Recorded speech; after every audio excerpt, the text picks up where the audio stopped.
সবাইকে আসসালামু আলাইকুম। আশা করি সবাই ভালো আছো। আমরা আজকে আমাদের রসায়নের সবচেয়ে ইম্পর্টেন্ট বা সবচেয়ে মজার একটা চ্যাপ্টার, সেটা হচ্ছে আমরা থার্ড চ্যাপ্টার। আমরা যেটা পড়াশোনা করবো সেটা হচ্ছে যে পদার্থের গঠন নিয়ে। বেসিক্যালি পদার্থের গঠনগুলো আমরা কি জানি, পদার্থের মধ্যে আসলে কি কি কম্পোনেন্ট থাকতে পারে, পদার্থগুলো আসলে কিভাবে গঠিত, কিংবা পদার্থের যে আদ্যপান্ত যে আলোচনাগুলো আছে আমরা সেগুলো নিয়ে ডিসকাস করবো মাই ডিয়ার স্টুডেন্টস। আমরা যে আজকে ক্লাসটা এতটাই মজার মাধ্যমে আমরা শেষ করব, যদি কোনো রকমের ক্লাসটা এতটা লম্বাও হয়ে যায় তোমাদের কিন্তু বিন্দুমাত্র ফিল হবে না। সো মাই ডিয়ার স্টুডেন্ট, দেরি না করে তোমরা তোমাদের ফ্রেন্ডদেরকে মেনশন দাও, ভিডিওটা শেয়ার করে দাও। আমরা কিছুক্ষণের মধ্যে আমাদের ক্লাসটা শুরু করে ফেলবো। অলরাইট। সো যারা যারা সালাম দিয়েছো সবাইকে ওয়ালাইকুম আসসালাম, যারা যারা সালাম দিয়েছো সবাইকে ওয়ালাইকুম আসসালাম। আর আমাকে একটু জানাও তোমরা কেমন আছো মাই ডিয়ার স্টুডেন্টস, অ্যান্ড তার পাশাপাশি তোমরা কে কোথা থেকে আমাদের সাথে যুক্ত আছো সেটা একটু শুনে নেই। তোমরা কে কোথা থেকে আমাদের সাথে আছো একটু শুনে নেই। অলরাইট। আর একটু জানাও তো কে কে আজকে 2-3 দিনের মধ্যে নতুন জয়েন করেছো বা এই উইকে নতুন, এটা একটু আমাদেরকে জানাও।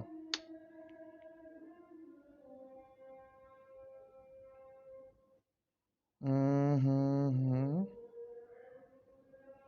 That's great. বেশ মানুষ জয়েন করছে, মাত্র 59, মাত্র 59। অত্যন্ত মজার সাথে আজকে আমরা এই চ্যাপ্টারটা শেষ করব। দেখবা যে আমাদের কতটা সহজ এবং সুন্দর চ্যাপ্টারটা, ক্লাস করার পরে মনেই হবে না যে আসলে তোমার বাসায় পড়ার দরকার আছে। তবুও একটু বাসায় পড়তে হবে, কারণ না পড়লে আসলে দিন শেষে আবার ভুলে যাব আমরা। কারণ পড়ালেখা কি, উদ্বায়ী উদ্বায়ী পড়াশোনা কি হয়, মাথায় ঢুকাইলাম, মাত্র স্যার চলে গেল, তারপর দেখবা যে মাথা থেকে আস্তে আস্তে আস্তে আস্তে বাষ্পীভূত হয়ে যাবে। অলরাইট। হ্যাঁ হ্যাঁ স্যার, ক্রিয়েটিভ কোয়েশ্চেনগুলো, হ্যাঁ ভাইয়া চেষ্টা করব চেষ্টা করব। বাঁধন সাহা বলছে আমি খুলনা থেকে। Great, that's great. ফেনী থেকে জামি বলছে হুম অনলি 69 অ্যান্ড 73 নাও। আমরা 100 হলে ক্লাসটা স্টার্ট করে দিব। আমরা 100 পিপল হলে ক্লাসটা স্টার্ট করে দিব। অনেকে হয়তো বা 7:30 এসে ঘুরেও গিয়েছে, তাদেরকে একটু কাইন্ডলি তোমরা মেনশন করে দাও আর ভিডিওটা শেয়ার দাও। Only 5 shares my dear students, which is literally a little bit disappointing. Great great great. 74। আচ্ছা, আমি ক্লাসটা শুরু করতে থাকি শুরু থেকে। তোমরা ধীরে ধীরে তোমাদের বন্ধুদেরকে তোমরা যুক্ত করতে থাকো, যুক্ত করতে থাকো। আচ্ছা, আমাকে কি পরিষ্কার শোনা যাচ্ছে বা দেখা যাচ্ছে, একটু ক্লিয়ার কিনা আমাকে একটু জানাও তো ফাইনালি। তাহলে শুরু করে দিই, একদম শুরু করে দিই। আরাফাত বিজয় বলছে হ্যালো ভাইয়া, I am new. Welcome welcome Arafat Bijoy. Hmm hmm hmm. Alright, 78 already হয়ে গেছে। আমি আশা করি যে ক্লাস শুরু করলে আস্তে আস্তে আমাদের আমাদের লোক সংখ্যা 100 ছাড়াবে। অ্যান্ড আজকের ক্লাসটা একটু অনেক বেশি ইম্পর্টেন্ট, কারণ হচ্ছে যে আমরা গল্পে গল্পে শিখবো, আনন্দে আনন্দে শিখবো।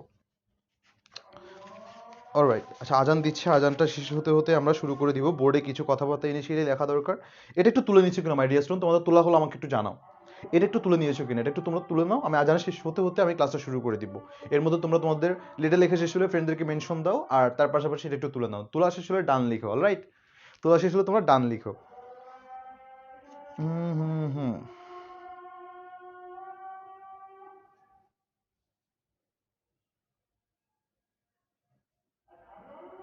Clear sir, thank you.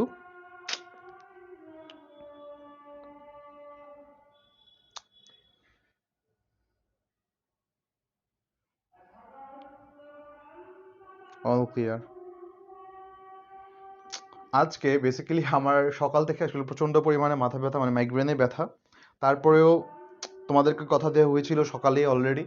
তো আমি ভেবেছিলাম যে সারাদিন হয়তো বা ঠিক হয়ে যাবে, তো বিকালের দিকে আসলে প্রচণ্ড বেড়ে যায়। অ্যান্ড তবুও যেহেতু তোমাদেরকে জানিয়ে দেওয়া হয়েছে ক্লাসে, সো এই ক্লাসটা আসলে আমাদের আম, যদি পিছিয়েও দেই তবু দিন শেষে তোমরা ক্ষতিগ্রস্ত হবে। এই কারণে ক্লাসটা কন্টিনিউ করা অ্যান্ড নেওয়া। আশা করি তোমরা আমাদের সাথে থাকবে শেষ পর্যন্ত। অ্যান্ড লিটারেলি যতক্ষণ তোমরা আমাদের সাথে থাকো, আমাদের ক্লাসের ইন্সপিরেশন লেভেলটা যখন কম থাকো তার চাইতে অবশ্যই বেশি থাকে।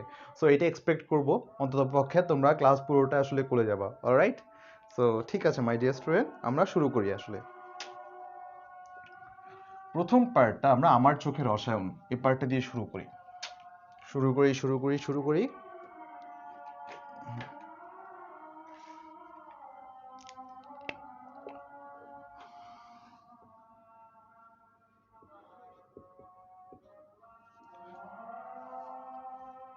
ওয়ার্ডটা হচ্ছে ম্যাটার বা পদার্থ, এলিমেন্ট।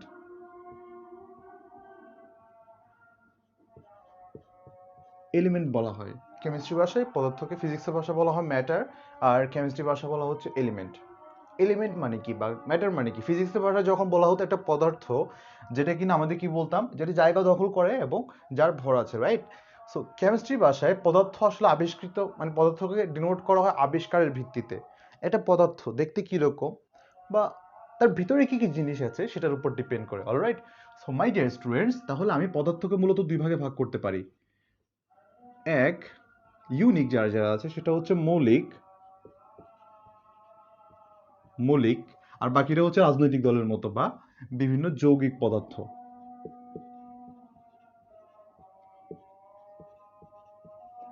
মৌলিক কারা বলে মাই ডিয়ার স্টুডেন্টস? মৌলিক কারা বলে? প্রকৃতি থেকে যাদেরকে আমরা মুক্ত অবস্থায় পাই। প্রকৃতিতে প্রকৃতিতে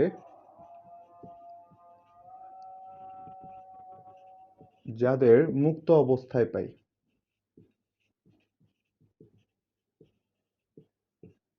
আর এদেরকে, এটা মানে কি যৌগিক? মানে কি যৌগিক? হচ্ছে যারা মৌলিক পদার্থ দ্বারা গঠিত।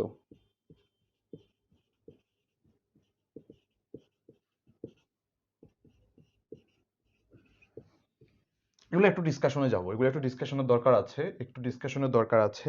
তোমরা একটু তুলে নাও, তোমরা একটু তুলে নাও মৌলিক এবং যৌগিক পদার্থ। Alright, alright, alright.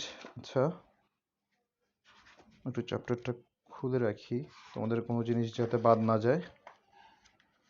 হুম হুম হুম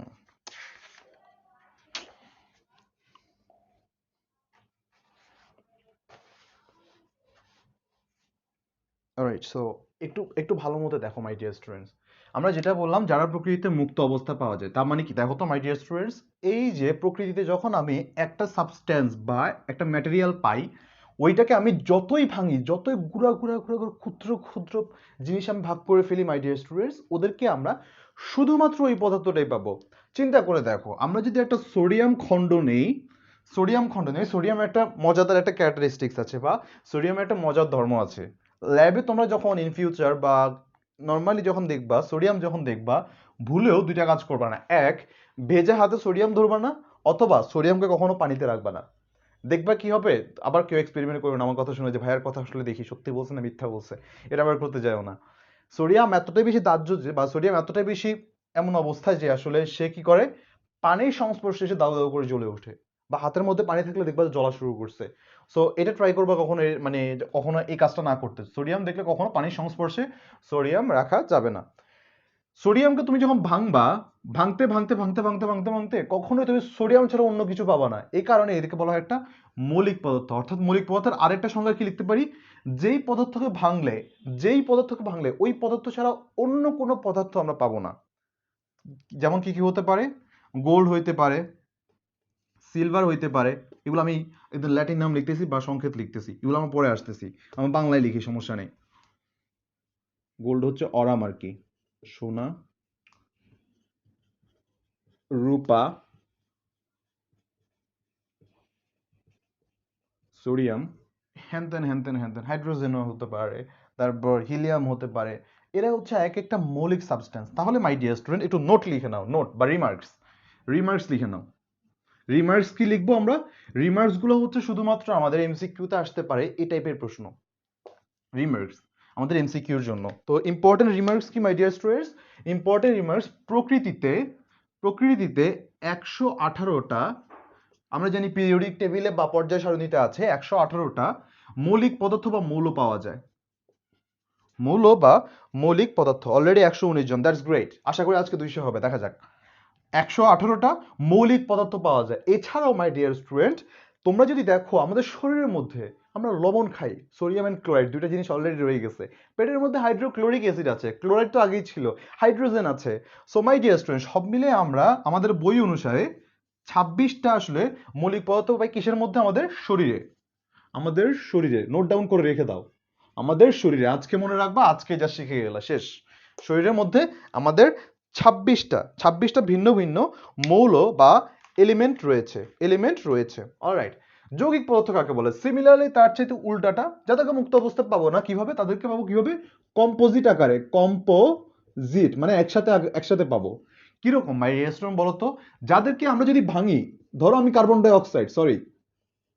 অক্সাইড নিলাম, পানি নিলাম, কার্বন মনোক্সাইড নিতে পারি, সালফিউরিক অ্যাসিড, এরা এক একটা যৌগিক পদার্থ। কেন? কারণ এটাকে যদি আমি ভাঙি, কার্বন কণা পাচ্ছি, আর কার্বন আর দুই সরি অক্সিজেন পাচ্ছি হচ্ছে 2 পরমাণুর। এখানে হাইড্রোজেন ভাঙলে হাইড্রোজেন পাচ্ছি 2টা আর অক্সিজেন পাচ্ছি একটা। এটা ভাঙতেছি my dear student, not a reaction. Alright, আমরা রিঅ্যাকশনে যাচ্ছি না, আমরা জাস্ট কোনটা ভাঙলে কয়টা কি কি পাচ্ছি। আচ্ছা আমি কমা দিয়ে দেই, তোমরা আবার কনফিউজড হয়ে যেতে পারে, রিঅ্যাকশন লিখছি হয়তো বা। রিঅ্যাকশন না, দেখো এটাকে যদি ভাঙি, H2SO4, হাইড্রোজেন পাচ্ছি, সালফার পাচ্ছি, আমরা অক্সিজেন পাচ্ছি তো, রাইট? এই জিনিসগুলো দেখো তো, এইগুলোর সমন্বয়ে, এই তিনটের সমন্বয়ে কি ফর্ম করতেছে? একটা সালফিউরিক অ্যাসিড। এই যে হাইড্রোজেন আর অক্সিজেনের সমন্বয়ে আমাদের পানি গঠন করতেছে, কার্বন আর অক্সিজেন মিলে কার্বন ডাই অক্সাইড তৈরি করতেছে। দ্যাট ইজ টু সে, আমরা তার মানে কি বলতে পারি? যৌগিক পদার্থ বলতে সাধারণত দুই বা ততোধিক যে কোনো কিছু হতে পারে, মাল্টিপল কি আমাদের এলিমেন্ট মিলে কি হচ্ছে? আমাদের একটা কম্পোজিট কণা বা কম্পোজিট এলিমেন্ট ফর্ম করতেছে। তার মানে কি? আসলে এটাই আসলে আমাদের বেসিক সংজ্ঞা। তাহলে এবার মাই ডিয়ার স্টুডেন্ট, আমাকে তোমরা একবার কমেন্টে জানো, পৃথিবীতে যৌগিক পদার্থের পরিমাণ কয়টা হতে পারে? আমাকে একটু জানাও দেখি, আমি তোমাদের কতটা অ্যাটেন্টিভ আছো আমি একটু চেক করি। হুম হুম, কে কে আছে দেখি, কে কি বলছে। That's great. সবাই একটু ভিডিওটা নিজেদের মতো করে শেয়ার করে দাও। অলরেডি 111 জন আছে, 111 জন শেয়ার করলেও আমাদের 111টা শেয়ার পাচ্ছি, 2টা করে শেয়ার। আচ্ছা, ইলেকট্রনের কৌণিক ভর বুঝাই দেন। কৌণিক ভর না বলা হয়, কৌণিক বেগ বলা হয়, ভরবেগ বলা হয়। কৌণিক ভরবেগ, আসবো মাই ডিয়ার স্টুডেন্ট, তোমরা এতটুকু বিচলিত হবা না, আমরা আসবো, প্রত্যেকটা টপিক টাচ করবো ইনশাল্লাহ। তাহলে মাই ডিয়ার স্টুডেন্ট, হ্যাঁ কয়টা বলছে? কেউ কি বলছে নাকি? Infinity, yes. না মাই ডিয়ার স্টুডেন্ট, মৌলিক হতে পারে 118টা, বাট যৌগিক ইনফিনিটি, অনেক অনেক অনেক অনেক অসংখ্য হতে পারে আমাদের এই কম্পোজিট বা যৌগিক কণা। Alright, so my dear student, তাহলে আমি এবার আমার পরবর্তী টাইপটাতে চলে যাই বা পরবর্তী ডিসকাশনে চলে যাই। টাইপ বলতেছে এখন ম্যাথ করাচ্ছি না। অলরাইট, সো আজকের ক্লাসের টাইটেল কি? আজকে হচ্ছে জীবনের রস মানেই রসায়ন। জীবনের রস মানেই রসায়ন। অলরাইট, সো তাহলে মাই ডিয়ার স্টুডেন্ট, আমরা তো এতক্ষণ ধরে আসলে মৌলিক পদার্থের ব্যাপারগুলো নিয়ে বা যৌগিক পদার্থ নিয়ে ডিসকাস করেছি। একটা প্রশ্ন আছে, মৌলিক পদার্থগুলো কি আসলে ভাঙতে পারে? বা মৌলিক পদার্থ, এটা তো আমরা ধরেছি ভাঙলার কিছু পাওয়া যায় না, বাট মৌলিক পদার্থ ভাঙলেও কিছু কণা পাওয়া যায়। এছাড়াও মাই ডিয়ার স্টুডেন্ট, একদম প্রথম দিকে মানুষ যখন পদার্থ আবিষ্কার করে, তখন মানুষ অণু আর পরমাণুর কনসেপ্টগুলো নিয়ে আসে। পদার্থকে ভাঙলে দুইটা জিনিস পাওয়া যায়, বা যে কোনো পদার্থই, অণু আর পরমাণু। অণু অ্যান্ড পরমাণু, atom and molecules. Atoms and molecules. পরমাণু কাকে বলে? পরমাণু হচ্ছে অবিভাজ্য কণা, এদেরকে ভাঙলে কণা পাওয়া যায়, বাট কোনো এদের ছাড়া অন্য কিছু পাওয়া যায় না। অবিভাজ্য কণা। আর অণু কি? পরমাণু দ্বারা গঠিত কণা। পরমাণু দ্বারা গঠিত কণা। আমি একটু দেখি বোর্ডের লেখাগুলো দেখা যাচ্ছে কিনা। হ্যাঁ, খুবই ছোট, একটু কষ্ট করে দেখে নাও মাই ডিয়ার স্টুডেন্টস, একটু কষ্ট করে দেখে নাও। হুম, একজন বলছে 8 লক্ষ মাত্র। হ্যাঁ মাই ডিয়ার স্টুডেন্ট, আবিষ্কৃত যৌগিক সংখ্যা মানে যৌগিক হচ্ছে তোমার পদার্থ হচ্ছে যে 8 লক্ষ মাত্র, বাট অনাবিষ্কৃত অনেক অনেক রয়ে গেছে। তুমি এক্সপ্লোর করবা, তোমরা যখন আস্তে আস্তে ধীরে ধীরে বড় হবা, তোমরা ধীরে ধীরে যখন সায়েন্টিস্ট হবা, নতুন নতুন তোমরা এলিমেন্ট আবিষ্কার করবা আর আমাদেরকে গর্বিত করবা, দেশের সম্মানটাকে তোমরা উপরে উঠাবা। অলরাইট মাই ডিয়ার স্টুডেন্ট, অণু এবং পরমাণু কাদের কি বুঝি মূলত? সাধারণত দেখো, আমি যদি কার্বন ডাই অক্সাইডকে ভাঙি, কি পাবো? কার্বন পাবো অ্যান্ড অক্সিজেন পাবো। দেখো মাই ডিয়ার স্টুডেন্ট, এটা যখন একটা কম্পোনেন্ট হয়ে গেছে অলরেডি, এটাকে আমি বলবো হচ্ছে সাধারণত এটা একটা যৌগিক পদার্থ, বাট ইয়েট এটাকে বলবো একটা যৌগিক পদার্থের অণু। এটা সেট হয়ে গেছে একসাথে আছে। যখন তারা বিচ্ছিন্ন বিচ্ছিন্ন অবস্থায় থাকবে, হাইড্রোজেনকে দেখো কি সুন্দর, দুইটা একসাথে লেগে আছে, কিন্তু তাদেরকে যখন আমি ছুটাই দিব, দেখো তো, একটা হাইড্রোজেন আর একটা হাইড্রোজেন মিলে এদেরকে যখন সিঙ্গেল ফরম্যাটে থাকবে, এরা যখন সিঙ্গেল ফরম্যাটে থাকবে তখন তাদেরকে আমি বলবো হচ্ছে পরমাণু। অ্যান্ড তারাই যখন মিলিত হয়ে মিঙ্গেল ফরম্যাটে চলে যাবে তখন তাদেরকে আমরা বলবো অণু। ভালো করে খেয়াল করি এই কনসেপ্টটা। অণু আর পরমাণু হচ্ছে অবিভাজ্য কণা। এদেরকে ভাঙলে, হাইড্রোজেনের কণা ভাঙলে হয়তো হাইড্রোজেনে তুমি ইলেকট্রন প্রোটন পেতে পারো, কিন্তু হাইড্রোজেন ভেঙে কখনো অক্সিজেন পাবো না, এটা কিন্তু খেয়াল রাখো। অবিভাজ্য কণা মানে কি, এ ভাঙলে এছাড়া হচ্ছে এই এলিমেন্ট বাদে, হাইড্রোজেনের এলিমেন্ট বাদে অন্য কোনো কিছু পাবো না, যেটার মধ্যে শুধুমাত্র হাইড্রোজেনের ধর্মই আছে। অলরাইট, তুমি এটাকে ভাঙবা, করে দেখবা হাইড্রোজেনের ঘ্রাণই আছে, তুমি হাইড্রোজেন ছাড়া অন্য কিছু পাবা না। এই হাইড্রোজেন ভেঙে তুমি কখনো অক্সিজেনের ঘ্রাণ পাবা না। অলরাইট, একটু খেয়াল রাখবা। অণু কখনো হয় এইরকম, হয়তো বা পরমাণু কি হতে পারে, এই যে কার্বন আর অক্সিজেন মিলে, দুটো মিলে তারা এই যে কার্বন ডাই অক্সাইড তৈরি করেছে। এগুলো কিভাবে হয়, কেন হয়, এগুলো কিন্তু আমরা 5th চ্যাপ্টারে পড়েছি বা পড়বো। আমরা 4th চ্যাপ্টারে পড়েছি, মানে বা পড়বো পর্যায় সারণীর মধ্যে এরাই কেন রিয়াকশন করে, 5th চ্যাপ্টারে গিয়ে পড়বো এরা কিভাবে রিয়াক্ট করে একসাথে যুক্ত হয়। আর 6th চ্যাপ্টারে গিয়ে বুঝবো কয়টার সাথে কয়টা মিলে আসলে এই কাজটা করে। Alright, so my dear student, তোমরা কি আমাকে একটু বলবা যে আসলে অণু পরমাণুর কনসেপ্ট কি তোমাদের কাছে ক্লিয়ার কিনা? আমাকে একটু বলো মাই ডিয়ার স্টুডেন্টস, তোমরা অণু পরমাণু কনসেপ্ট কি তোমাদের কাছে ক্লিয়ার কিনা? হুম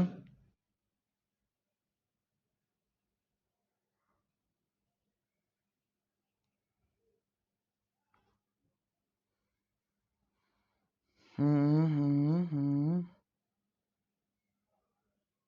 অলরাইট অলরাইট, হ্যাঁ clear, thank you, thank you. তাহলে মাই ডিয়ার স্টুডেন্ট, এখন এখন আমাদের কাজ কি? এখন আমাদের কাজ হচ্ছে অণু পরমাণু কনসেপ্টের সাথে সাথে আমরা একটা জিনিস শিখে ফেলি। কি? এই যে দেখো মাই ডিয়ার স্টুডেন্ট, আমরা তো এদেরকে এদেরকে একটা তো নাম দেওয়া উচিত, তাই না? এই জিনিসগুলোকে তো আমরা নর্মালি কি রাখছি, যে লাপাতা, যে এরা এদের মতো, এদের মধ্যে অবস্থা খারাপ, নিজেদের মতো আছে ছড়ায় ছিটায়, এদের নাম যদি না থাকে এরা হয়ে যাবে বেওয়ারিশ। তাহলে এদের তো একটা পরিচয় দরকার, নাম দরকার, রাইট? সো আমি দেখি এখন দুইটা কনসেপ্ট আনবো, সেটা হচ্ছে মৌলের প্রতীক ও সংকেত। একটা হচ্ছে মৌলের প্রতীক আর একটা হচ্ছে যৌগের সংকেত। প্রতীক কাকে বলে?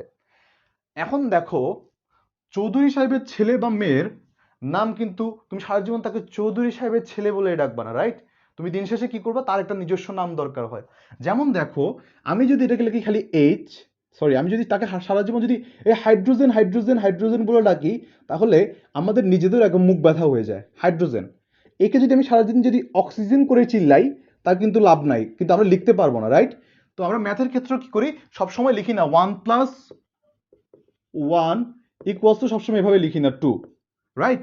আমরা এদেরকে একটা নির্দিষ্ট নামে প্রকাশ করা দরকার, বা নির্দিষ্ট একটা সংকেত দ্বারা প্রকাশ করা দরকার। ভালো করে খেয়াল করো, সংকেত। তো যেই সাইন দ্বারা বা যে সিম্বল দ্বারা এদেরকে প্রকাশ করি, সংকেত কিন্তু আমি বলছি যে সাংকেতিক উপায়ে, কিন্তু এদের মেইন নাম হচ্ছে সিম্বল, প্রতীক, বা ইংলিশে লিখবো হচ্ছে সিম্বল। Symbol, SYMBOL, symbol. তাহলে হাইড্রোজেন, অক্সিজেন হতে পারে সেটা সোডিয়াম, হতে পারে নাইট্রোজেন, আরো বেশি ইচ্ছা করলে লিখতে পারো ক্লোরিন।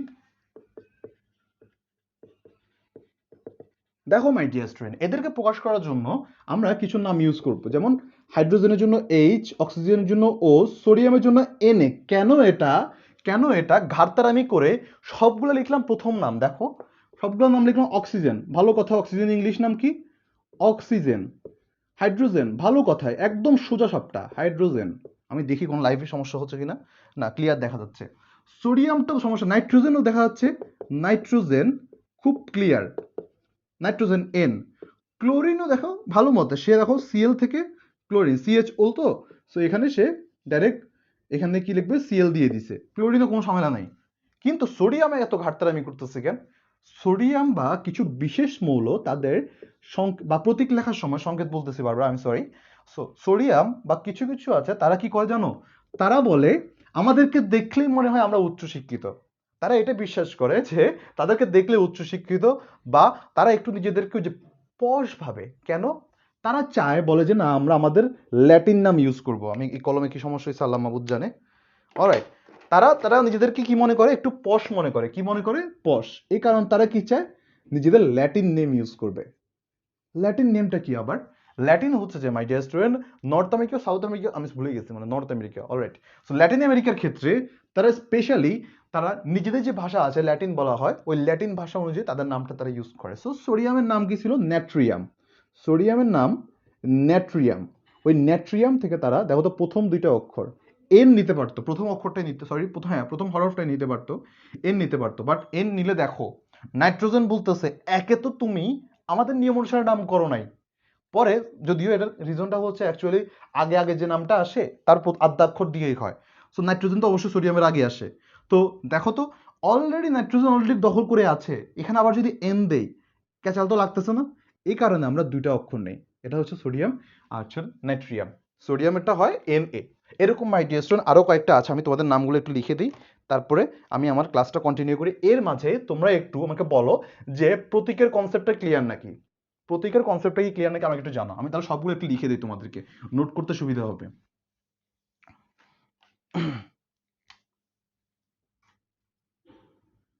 হাইড্রোজেন তো লিখছিলামই, হাইড্রোজেন এগুলো তো লিখলাম, হাইড্রোজেন, ক্লোরিন, ক্যালসিয়ামটা লিখি।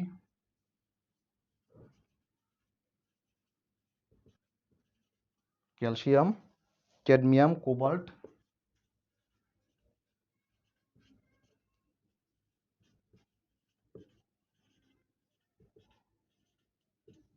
কোবাল্ট, ক্রোমিয়াম,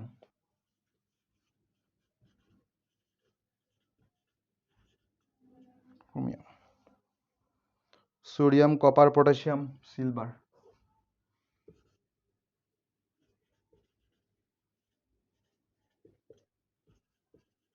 সোডিয়াম তো লিখেছি, potassium, potassium, silver, tin, antimony, silver তো লিখেছি, টিন,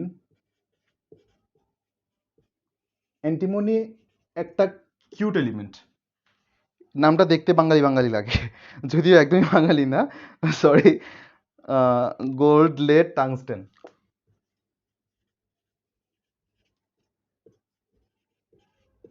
গোল্ড, লেড, টাংস্টেন, এ পাশে লিখবো, ওকে এখানে লিখি, সমস্যা নেই।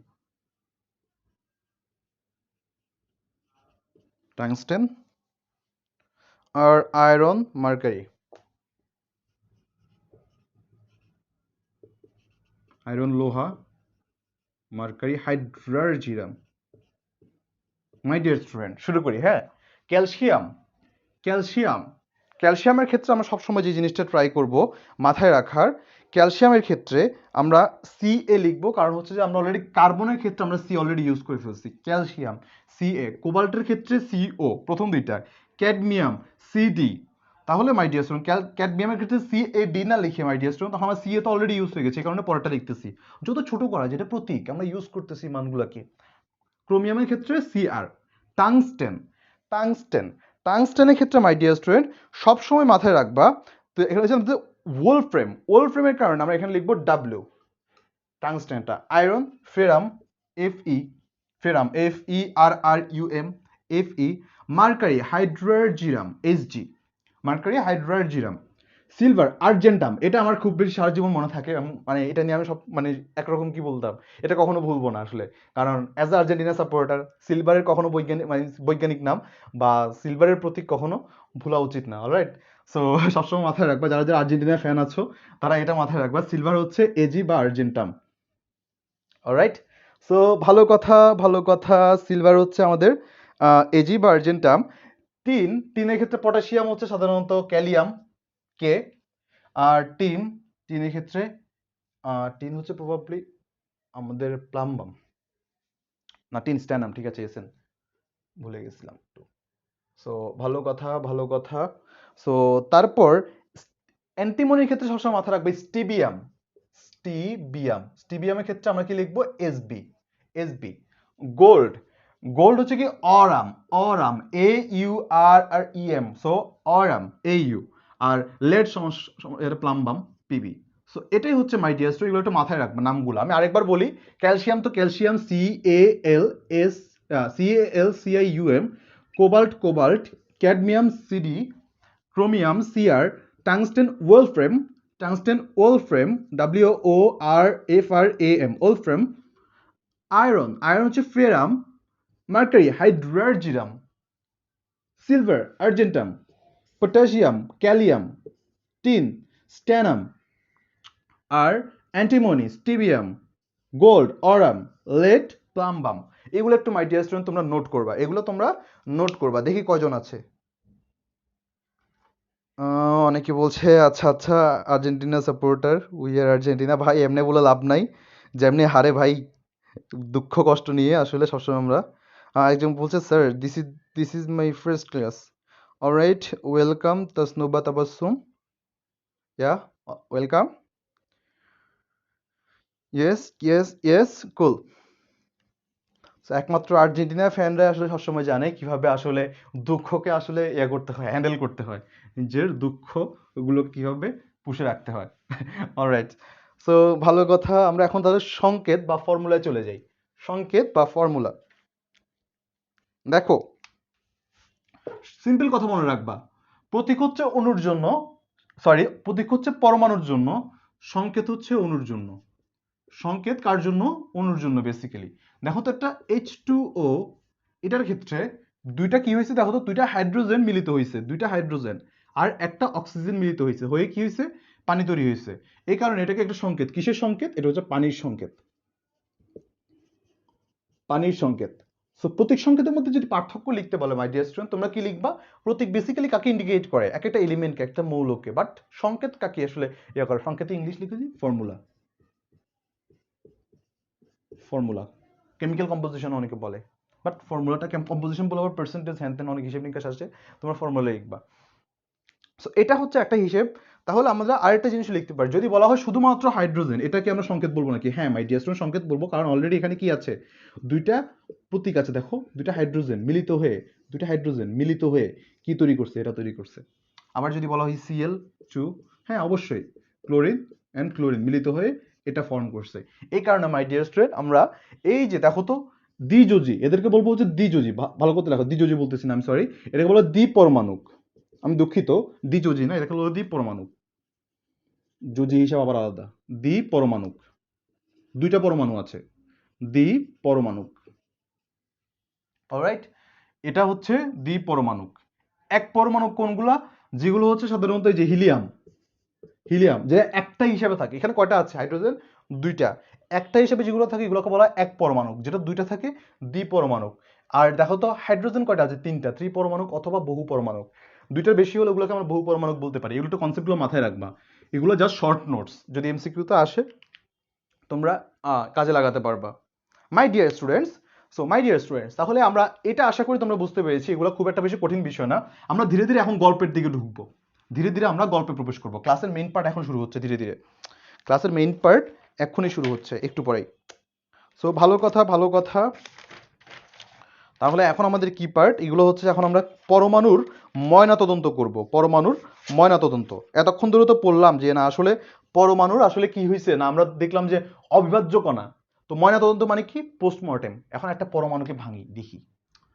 একটা পরমাণু, এটা নাম দিলাম হচ্ছে পরমাণু। এটা হচ্ছে একটা পরমাণু, হ্যাঁ, অ্যাটম, যে কোনো কিছু ধরলাম। পরমাণুকে ভাঙার পরে বিজ্ঞানী ডাল্টন, মোহাম্মদ ডাল্টন তো বলছিল সে হচ্ছে এটা একটা অবিভাজ্য কণা, হ্যানতেন হ্যানতেন। রাদারফোর্ড এসে মোটামুটি ভাগ করে নেয়, অলরেডি সে জানে 1911 সালের আগের দিকে। সে শুধুমাত্র পরমাণু এতটাই অবিভাজ্য না, পরমাণুর তিনটা কম্পোনেন্ট আছে। এক প্রোটন,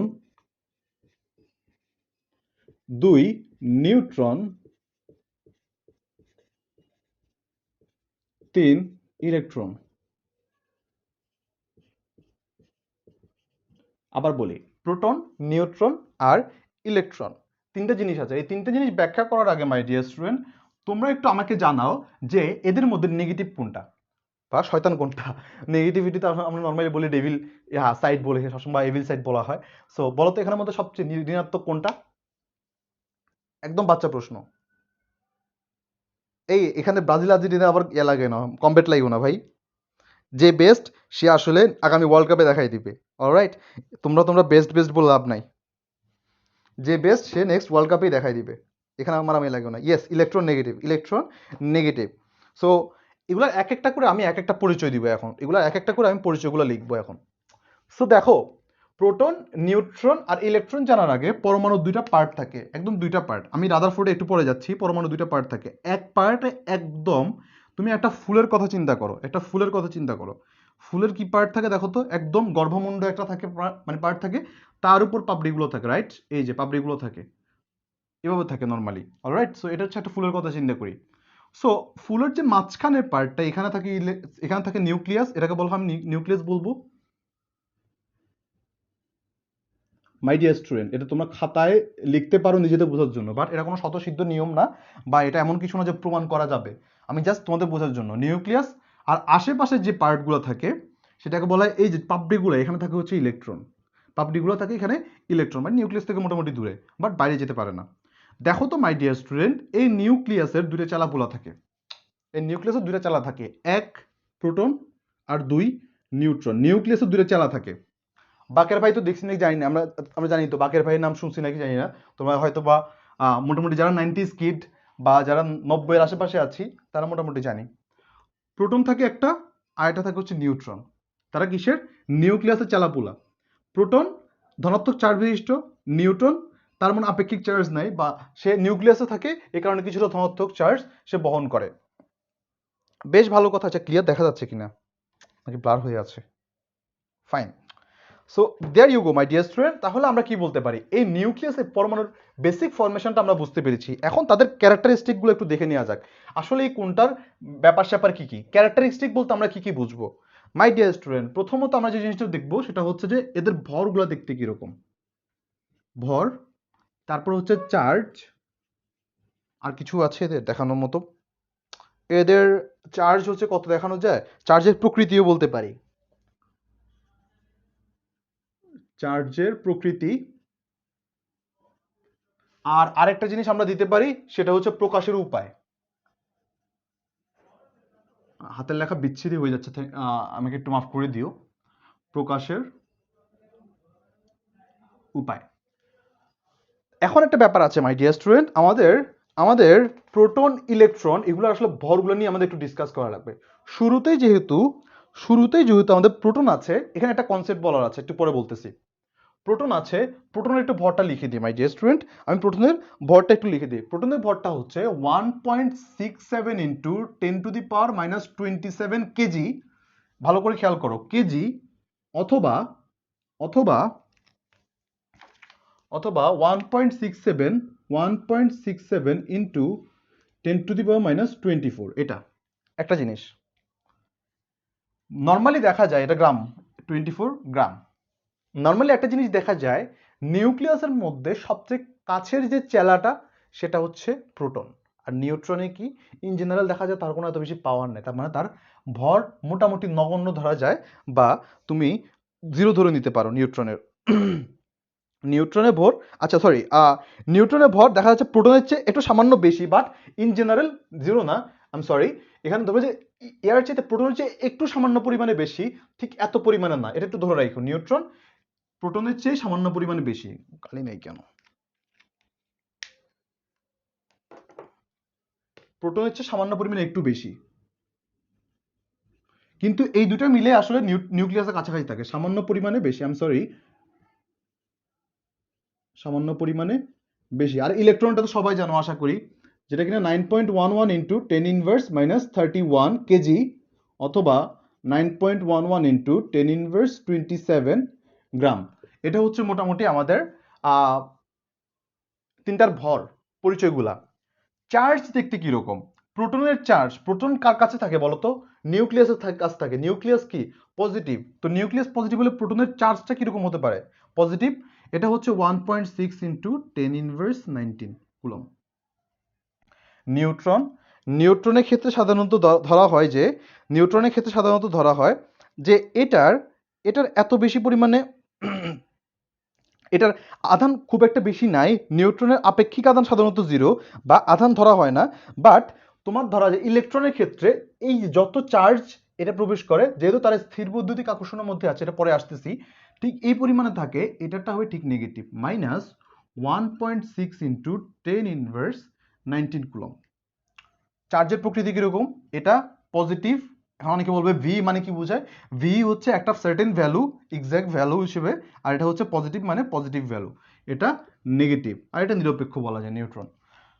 প্রকাশের উপায়, প্রোটনকে সাধারণত পি দ্বারা প্রকাশ করা যায়, নিউট্রনকে এন দ্বারা, আর ইলেকট্রনকে ই দ্বারা। মাই ডিয়ার স্টুডেন্ট, এই চার্টটা একটু তোমরা তুলে নাও কষ্ট করে, এই চার্টটা একটু তুলে নাও। আমি এরপর দুটো জিনিস বুঝাবো, এক আপেক্ষিক আধান, আর দুই হচ্ছে তোমাদের আপেক্ষিক ভর, এগুলো তারা কি বোঝানো হয়।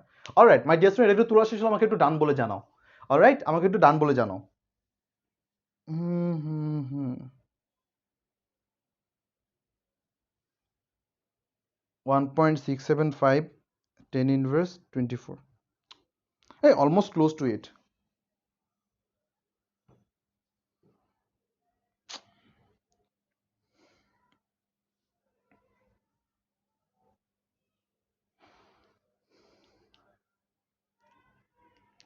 Fine, fine, fine.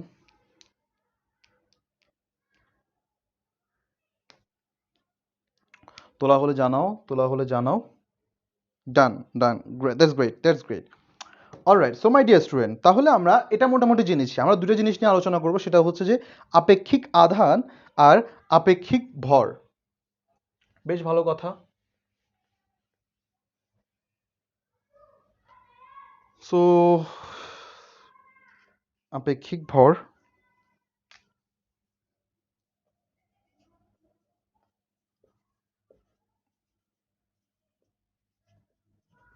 আপেক্ষিক ভর, আপেক্ষিক ভর মানে কি একটা সাপেক্ষে, রাইট?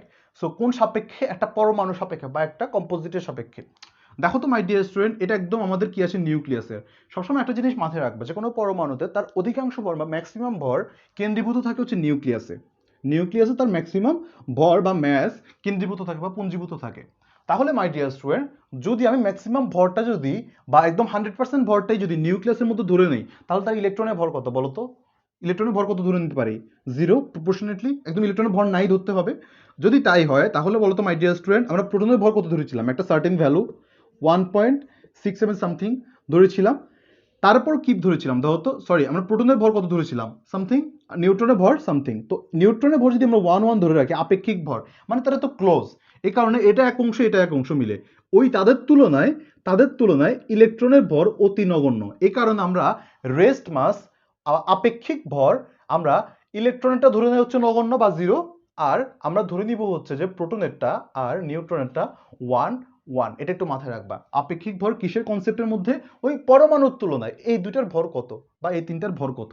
তো ওই পরমাণুর তুলনায় দেখা যাচ্ছে ইলেকট্রনের ভর অতি পরিমাণে নগণ্য। দেখো তো, একটা হচ্ছে 1.675 ইন্টু 10⁻24, আর বাকিগুলো হচ্ছে যে 27, অনেক অনেক ক্ষুদ্র, 1000 ভাগের 1 ভাগ। সো এই কারণে এটাকে ক্ষুদ্র বা শূন্যর কাছাকাছি ধরা হয়, এদেরকে 1 ধরা হয়। একটা জিনিস। আরেকটা, এবার আসি আমরা আপেক্ষিক আদানের ক্ষেত্রে বা আপেক্ষিক চার্জের ক্ষেত্রে। সো বেশ ভালো কথা, আপেক্ষিক আধান জিনিসটা দেখতে কিরকম? আপেক্ষিক আধান,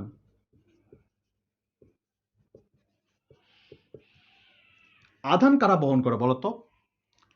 ইলেকট্রনের কথা যদি বলি, সে হচ্ছে শিয়ার নেগেটিভ, ডিরেক্ট নেগেটিভ, বা 1 ধরলাম আমি একটা পরিমাণকে। বাট যদি প্রোটনের কথা বলি, সে ডিরেক্টলি কি হয়? 1 পজিটিভ।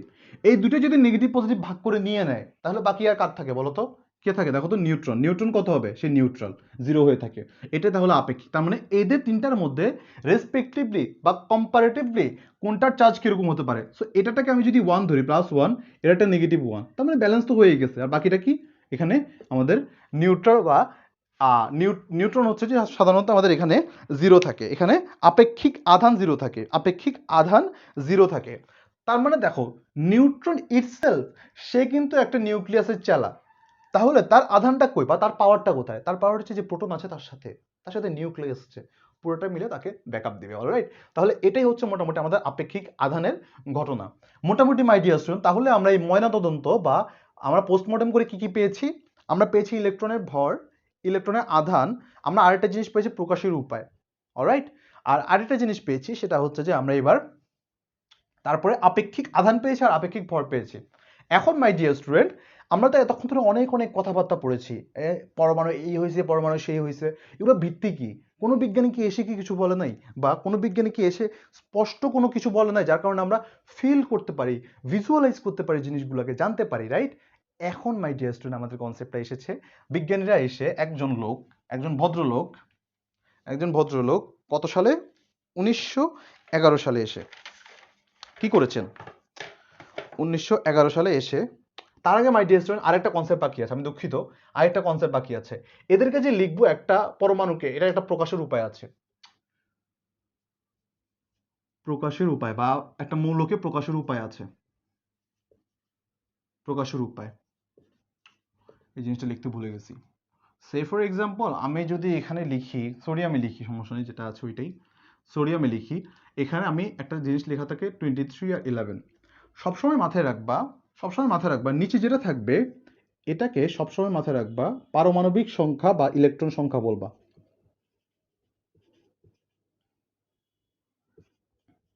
এটা লেখার নিয়ম, পারমাণবিক সংখ্যা বা ইলেকট্রন সংখ্যা, নিচে যেটা থাকবে, উপরে যেটা থাকবে সেটা হচ্ছে সাধারণত ভর সংখ্যা, ভর সংখ্যা বা আপেক্ষিক পারমাণবিক ভরও বলা হয় কখনো কখনো, এটাকে বলা হয় ভর সংখ্যা। এখন এখানে একটা হিসাব আছে মাই ডিয়ার স্টুডেন্ট, দেখো এই ভর সংখ্যা মানে আবার আরেকটা জিনিস মিন করে, প্রোটন সংখ্যা আর নিউট্রন সংখ্যা। দেখো এই ভর সংখ্যা মানে মিন করে হচ্ছে তোমার প্রোটন সংখ্যা আর নিউট্রন সংখ্যা, একটু ভালো মতো খেয়াল করো। পারমাণবিক সংখ্যা মানে কি, ইলেকট্রন সংখ্যা, এটা মানে কি প্রোটন সংখ্যা নিউট্রন সংখ্যা। কিন্তু মাই ডিয়ার স্টুডেন্ট একটা জিনিস সবসময় মাথায় রাখবা, একটা পরমাণুতে, একটা পরমাণুতে ঠিক যত সংখ্যক ইলেকট্রন আছে তার বিপরীতে ঠিক তত সংখ্যক প্রোটন আছে, এটা সবসময় মাথায় রাখবা। দেখো যত সংখ্যক ইলেকট্রন আছে ঠিক তত সংখ্যক আমাদের প্রোটন আছে। তাই যদি হয়ে থাকে মাই ডিয়ার স্টুডেন্টস, তাই যদি হয়ে থাকে তাহলে ইলেকট্রন যদি 11টা থাকে, 11টা যদি ইলেকট্রন থাকে, প্রোটন আছে কয়টা, 11টা। তাহলে মাই ডিয়ার স্টুডেন্ট প্রোটন আছে 11টা, তাহলে আমি নিউট্রন থাকবে কয়টা, এই কনসেপ্টটা কিভাবে বের করব বলো তো। এখান থেকে আমি নিউট্রন সংখ্যাটা কিভাবে বের করব। এখন দেখো আমি এখানে লিখবো আজা, দেখো এ জে আজা, আজা থেকে তাহলে আমি কি বলবো, দেখো তো এ জেড আজা, তাহলে আমি এখান থেকে কি মাইনাস করব, এ থেকে মানে ভর সংখ্যা পুরোটা থেকে, দেখো তো এটার মধ্যে কত আছে প্রোটন সংখ্যা, আমি হিসাব করি, আজা মাজা লাগবে না। তাহলে দেখো তো এটার মধ্যে ভর সংখ্যা কত, টোটাল 23টা, রাইট। আর এখানে প্রোটন সংখ্যা প্লাস নিউট্রন সংখ্যা, কিন্তু ইলেকট্রন সংখ্যা বলেছি কয়টা এখানে, দেখো তো 11টা না, তার মানে প্রোটন কয়টা, 11টা, 23 ইকুয়ালস টু 11 প্লাস নিউট্রন। তাহলে এখান থেকে আমি কি লিখবো, এন ইকুয়ালস টু, দেখো আমাদের হিসাব নিকাশ অনুযায়ী কয়টা হয়, দেখো তো ভর সংখ্যা, তাহলে এখান থেকে আমাদের হিসাবটা এতটুকু না, কিন্তু প্রোটন সংখ্যা আর ভর সংখ্যা ইলেকট্রন মোট হিসাব নিকাশ কিন্তু এখান থেকে আসতেছে।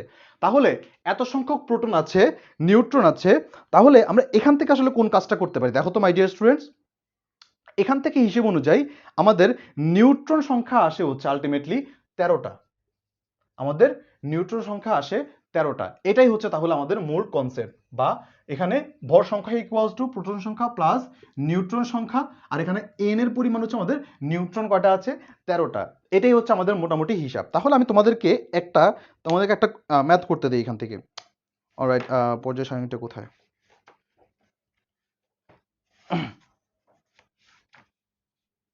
হুম হুম হুম, কি কি বলতেছে একটু পড়ে নিই। আচ্ছা হ্যাঁ, একজন বলতেছে ভাই আজকে নামটা কেউ মেনশন দিবা আর নামাজটা পড়ে দোয়া করব, আমার নামটা, আচ্ছা। এক একজন গল্প করতেছে দেখি, ক্লাসে মানুষ কমে গেছে মাই ডিয়ার স্টুডেন্টস, ক্লাসে মানুষ কমে গেছে অলরেডি। কুল, আমি গ্রুপ বের করে শিখাবো, গ্রুপ বের করে শিখাবো, তোমাদের পর্যায় সারণী ক্লাস আছে। এন ইকুয়ালস টু 12, আমি দুঃখিত মাই ডিয়ার স্টুডেন্ট, ছাপাই ভুল, ছাপাই ভুল, তোমরা একটু কারেকশন করে নাও, ছাপাই ভুল, 11 থেকে 23 থেকে 11 গেলে 12 হয়, দুঃখিত my dear students. Alright alright, তোমরা আমাকে এটা একটু বের করে দেখাও, এটা একটু বের করে দেখাও, জিঙ্ক 30 আর 65, জিঙ্ক 30 অ্যান্ড 65 এর আসলে নিউট্রন সংখ্যা কত, n ইকুয়ালস টু হোয়াট, এটা আমাকে একটু বের করে তোমরা জানাও। তারপরে মাই ডিয়ার স্টুডেন্ট এরপর আমরা একটা গল্প করব, এরপরে আমরা একটা গল্প করে আজকের ক্লাসটা দেখি কতটুকু আগানো যায়। মানুষ কমে গিয়েছে, মানুষ কমে গিয়েছে,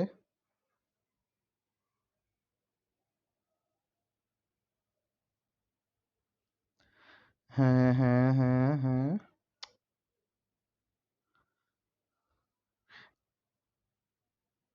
আচ্ছা নাফিজাউন বসরি, ওর নাম কেউ মেনশন দাও না কেন? বলতেছে দোয়া করবে লোকটা। মায়া সুবর্ণা কেউ মেনশন দেয় না। Alright, N35 that's great, thank you so much সবাইকে যারা যারা। আশা করি মাই ডিয়ার স্টুডেন্ট এই এমসিকিউটা আসলে তোমরা কেউ মিস করবে না। 65 পুরোটা হচ্ছে আমাদের কি জেড বা পুরোটা, আর এখান থেকে আমরা যদি 30 মাইনাস করি হুইচ ইজ 35, দ্যাটস ইট।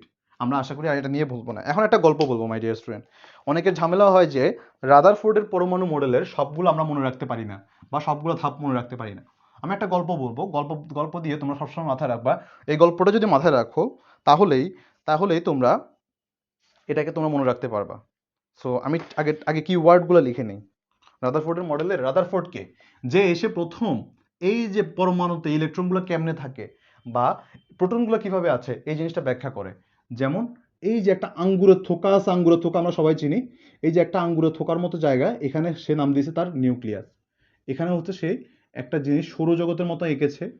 যদিও সৌরজগৎ এরকম কবে ছিল আমি আল্লাহ মাহবুদ জানা, আমি জানি না। তবুও সে বলছে। আর ইলেকট্রনগুলো একটা ইলেকট্রন জাস্ট এখানে থাকে, ইলেকট্রনগুলো এভাবে ঘুরতে থাকে। সো এটা তার মোটামুটি ব্যাখ্যা টেখ্যা ছিল।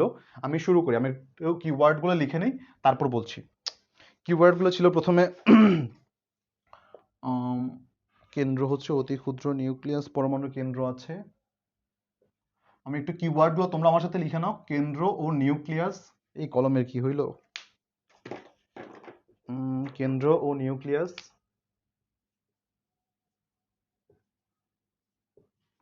এক নাম্বার কিওয়ার্ড।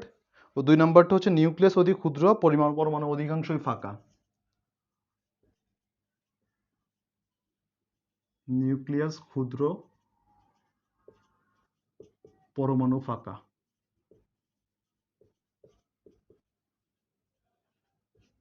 পরমাণু ফাঁকা। তারপরে হচ্ছে সৌরজগৎ।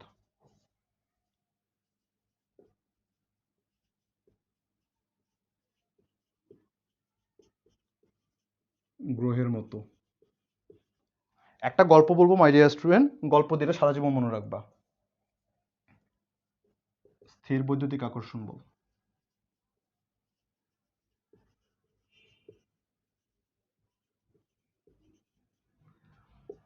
অলরাইট, সো আশা করি তোমরা তুলে নিতে পারবা। এই জিনিসটা একটু তুলে নাও, তোলার পর আমাকে একটু ডান বলে জানাও। তোলার পর আমাকে একটু ডান বলে জানাও। এই গল্পটা যে মিস করবা, এই গল্পটা যে মিস করবা, গল্পের চাইতে এটার মধ্যে গল্পের চেয়েও যে বেশি কিছু আছে বা একটা লেসন নেওয়ার আছে, পড়াশোনা থেকে কিভাবে আমাদের লেসনগুলো এক্সট্রাক্ট করা লাগে, এটা তোমরা মিস করে যাবা। সো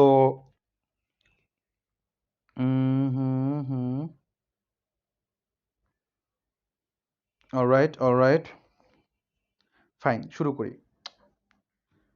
গল্পটা শুনো আগে তাহলে। আমরা পড়াশোনার দিক থেকে একটু আমরা নিয়ে এসে একটু গল্পের দিকে আসি।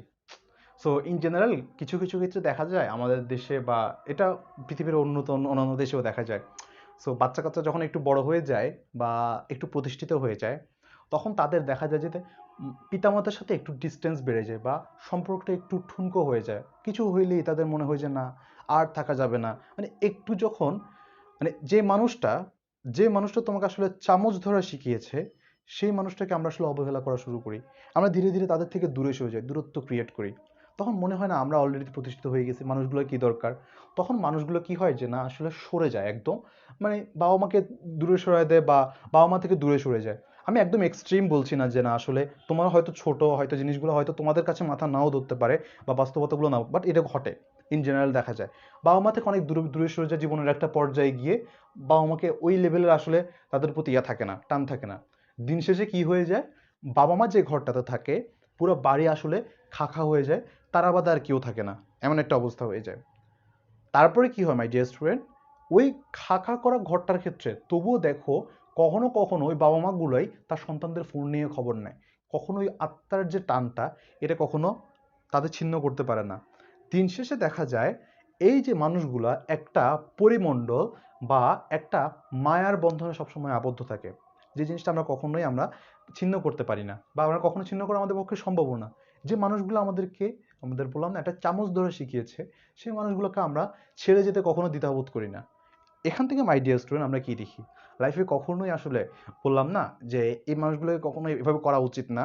বা যদি কখনো যদি আমাদের যদি এমনও প্রয়োজন হয় এদের প্রতি আমাদের মানে আমাদের পিতামাতা যে মানুষগুলো সারাটা দিন রাত বা সারাটা জীবন অন্ততপক্ষে আমাদের জন্য বিলিয়ে দিচ্ছে, এই মানুষগুলো কখনো খারাপ ব্যবহার করা উচিত না বা কখনো ওই লেভেলে যাওয়া উচিত না, এই কনসেপ্টগুলো থেকে। সো রাদারফোর্ডের মডেলের সাথে এটা সম্পর্কটা কি?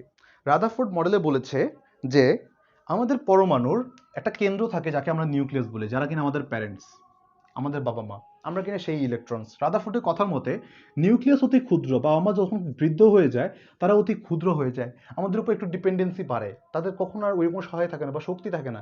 একটা দিন আমাদেরকে হয়তো বা আমাদের চামচ ধরা শিখিয়েছে, স্কুলে দিয়ে এসেছে, অনেক কষ্ট করেছে, ওই পর্যায়ে তাদের কাছে আসলে অনেক বেশি ক্ষুদ্র, তাদের শক্তি অনেক বেশি ছোট হয়ে যায়।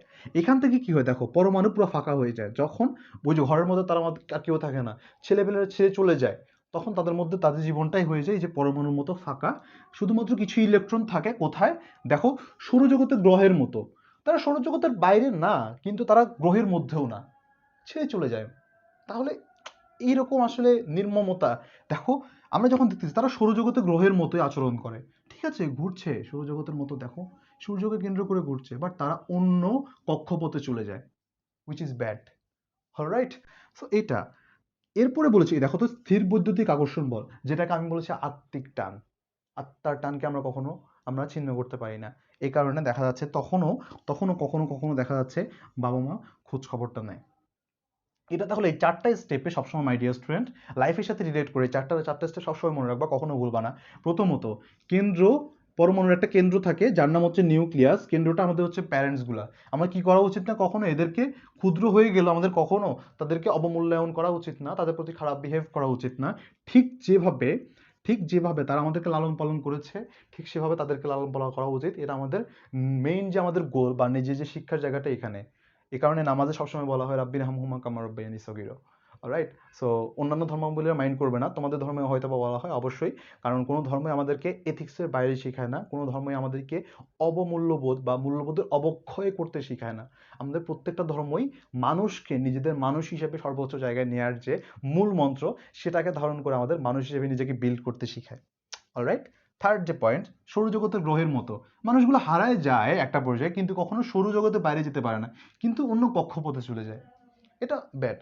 সো তারপর কি বলে, স্থির বৈদ্যুতিক আকর্ষণ বল। Alright, so my dear student, তোমরা কি কনসেপ্টটা কি বুঝতে পেরেছো কিনা বা আইডিয়াটা কি বুঝতে পেরেছো কিনা আমাকে একটু কমেন্টে জানাও। আর তোমরা যদি মনে করো যে এটা তোমরা বিশ্বাস করো, তোমরা যদি বিশ্বাস করো যে না এই কথাটা তোমাদের সাথে রিলেট করতে পারো, তাহলে আমাকে আজকে প্রমিস করো তোমরা কখনো এমন করবে না, আমাকে তোমরা প্রমিস করো। তাহলে যদি প্রমিস করতে পারো, then we can just move our class to the next level or ইয়া।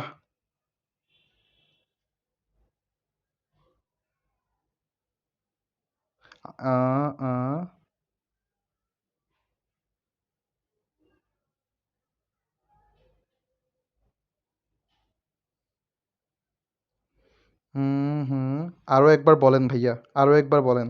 আচ্ছা, আরো একবার বলতেছি। সো আমি প্রথমেই বলেছিলাম যে the people who are catering for us, caring for us till our birth, and আমাদের লাইফের একদম ফার্স্ট স্টেজ থেকে আমাদের কেয়ার করে যাচ্ছে, so they are our parents. So কেন্দ্র আর নিউক্লিয়াস, নিউক্লিয়াসটা কথা যাদেরকে ঘিরে আমাদের এই যে জীবনের একদম একদম একটা ফুলের কলির মতো, শুদ্ধ ফোটা ফুলের কলি, একদম ওইখান থেকে আমাদের লাইফটা স্টার্ট হয়ে এই স্টেজ পর্যন্ত আমাদেরকে আসলে যারা আমাদেরকে হেল্প করেছে, নিউক্লিয়াস, তারা হচ্ছে নিউক্লিয়াস আমাদের লাইফের। সো এই নিউক্লিয়াসটা অতি ক্ষুদ্র, তো যখন তারা বৃদ্ধ হয়ে যায় তখন হচ্ছে অনেক ক্ষুদ্র একটা ফুলের মতো হয়ে যাবে, একটা নিউক্লিয়াস অতি ক্ষুদ্র হয়ে যায়, ইয়েট তারা নিউক্লিয়াস, ইয়েট আমাদের তাই একদম লাইফের একদম ম্যাগনেট পার্ট, যেটাকে বলা হয় অধিকাংশ ভর, আমাদের অধিকাংশ টান, অধিকাংশ মায়া সবকিছু এখানে জড়িত। থার্ড, পরমাণুর অধিকাংশ জিনিস হচ্ছে ফাঁকা, যখন ছেড়ে চলে যাও তখন আশেপাশে পুরো জায়গাটা আসলে ফাঁকা হয়ে যায়, পৃথিবীটা আসলে তোমাদেরকে ঘিরে, আমাদেরকে ঘিরে, এই জায়গাটা আসলে করা উচিত না। সৌরজগতীয় গ্রহের মতো তাহলে কি করে, এই যে আমরা আসলে এত ছোটাছুটি করি, জীবনের ব্যস্ততা এত বেশি আসলে মোহিত হয়ে যায়, জীবনের ব্যস্ততা এত বেশি নিজেদেরকে ব্যস্ত করে ফেলে, এই সময়টুকু হয় না বা এই কাজটা করা হয় না, আমরা সৌরজগতের গ্রহের মতো আসলে ছোটাছুটি করতে থাকি কক্ষপথ থেকে কক্ষপথান্তরে। বুঝতে পেরেছি মাই ডিয়ার স্টুডেন্ট।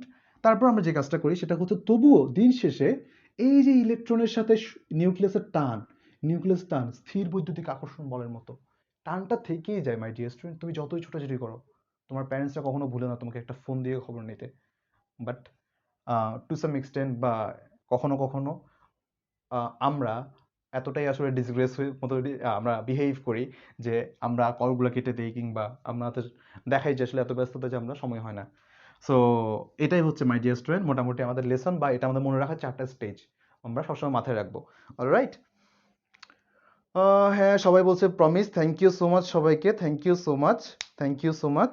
ইয়েস, সবাই ট্রাই করবে এটা ইন ফিউচার সারা জীবন মনে রাখার। এখন মাই ডিয়ার স্টুডেন্ট ক্যাচালটা কোথায় বাঁধে? এখন একটা লোক আসে যে এই যে রাদারফোর্ড যে কথাবার্তা বললো, গ্রহটোকের আজে বাজে কথাবার্তা বলছে, অবশ্যই আজে বাজে কথা না মাই ডিয়ার স্টুডেন্ট, তারা যেহেতু বিজ্ঞানী অবশ্যই আমাদের সম্মানের জায়গায়। রাদারফোর্ড এসে কিছু ভুল ধরে, সরি রাদারফোর্ডের না, কিছু সীমাবদ্ধ বা লিমিটেশন আছে। ম্যাক্সওয়েল আসে, ম্যাক্সওয়েল এক জায়গায় বলে, সো সীমাবদ্ধতা বা লিমিটেশনস তোমার মাথায় রাখবা।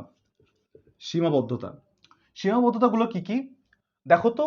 রাদারফোর্ড এসে বলেছে যে না আসলে পরমাণু ইলেকট্রনগুলো ঘুরে। সে কি বলেছে আসলে কিভাবে ঘুরে, বা কক্ষপথের কথা বলছে না, এগুলো একটা নির্দিষ্ট কক্ষপথে ঘুরতেছে, বাট কক্ষপথ কি জিনিসটা কিছু বলছে, আকার বলছে, বল না। তার মানে কি একটা পয়েন্ট, আমি মাই ডিয়ার স্টুডেন্ট আমি তোমাদেরকে কখনো একদম ধরে ধরে লেখানোর দরকার নেই আমি মনে করি, কারণ বইতে আছে এগুলো অলরেডি। আমি দরকার তোমরা কিভাবে মনে রাখতে পারো পয়েন্টগুলো নিজের মতো করে লিখতে পারো, কারণ বিজ্ঞানীর মুখস্থ করা কেউ লেখে নাই ভাই। ওই বিজ্ঞানী যা বলছে বইতে হুবহু লেখে নাই। সো তোমাদের ওটা হুবহু লেখার দরকার নাই, বাট কনসেপ্টটা মাথার মধ্যে একদম বীজের মতো মানে কি বলা হয়, বীজের মতো পুঁতে রাখো, যাতে দিন শেষে তোমরা ওইটাকে ইউজ করতে পারো, ইউটিলাইজ করতে পারো। অলরাইট। সো আকার, পরমাণুর কক্ষপথের আকার, কার আকার? কক্ষপথের আকার সম্পর্কে ধারণা দিতে পারে নাই। কক্ষপথের আকার নিয়ে কোনো ধারণা নাই।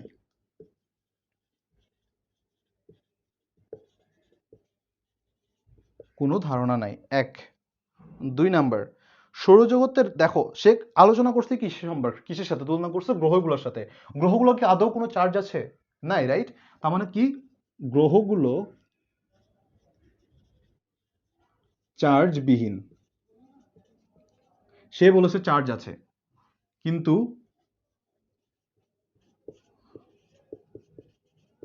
ইলেকট্রন ঋণাত্মক চার্জ বিশিষ্ট।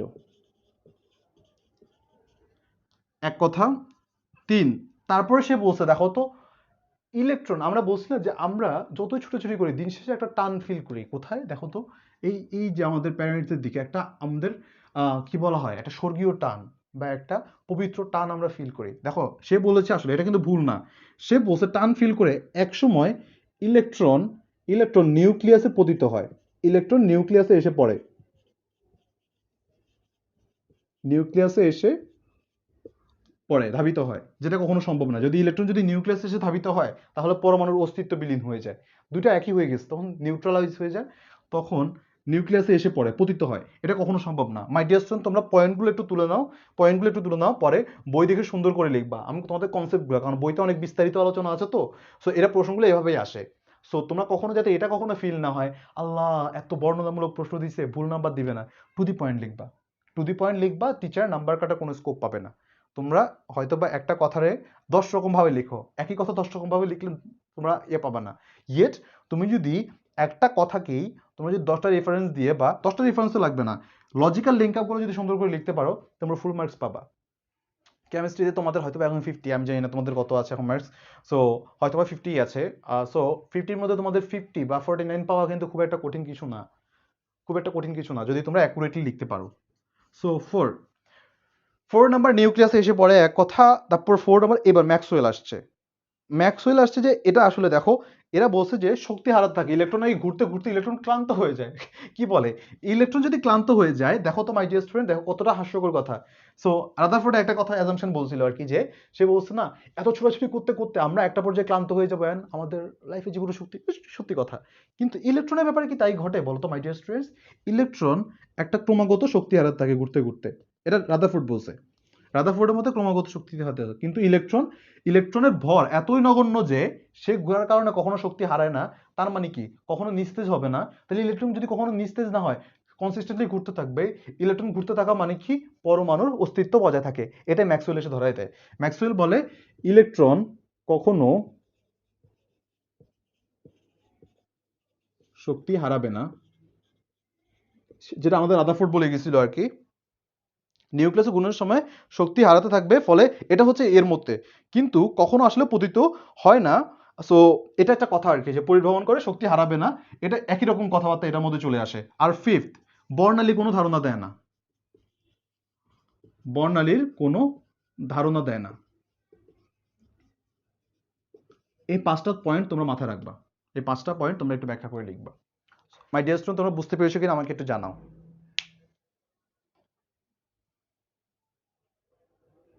এই চলতেছে কি ক্লাসের মধ্যে, চলতেছে কেমিস্ট্রি ক্লাস, মানুষ কমেন্ট করতেছে আজ সিঙ্গেল বলে, মানে কি? আমি ঘামাই টামাই তোমাদের ক্লাস নিচ্ছি আর তোমরা এসব বলতেছো, খোদা।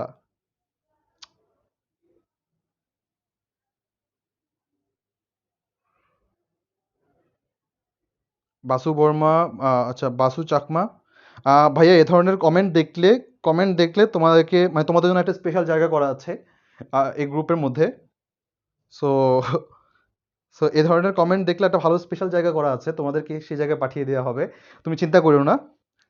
So please keep yourself restrained or I mean refrain from this sort of works.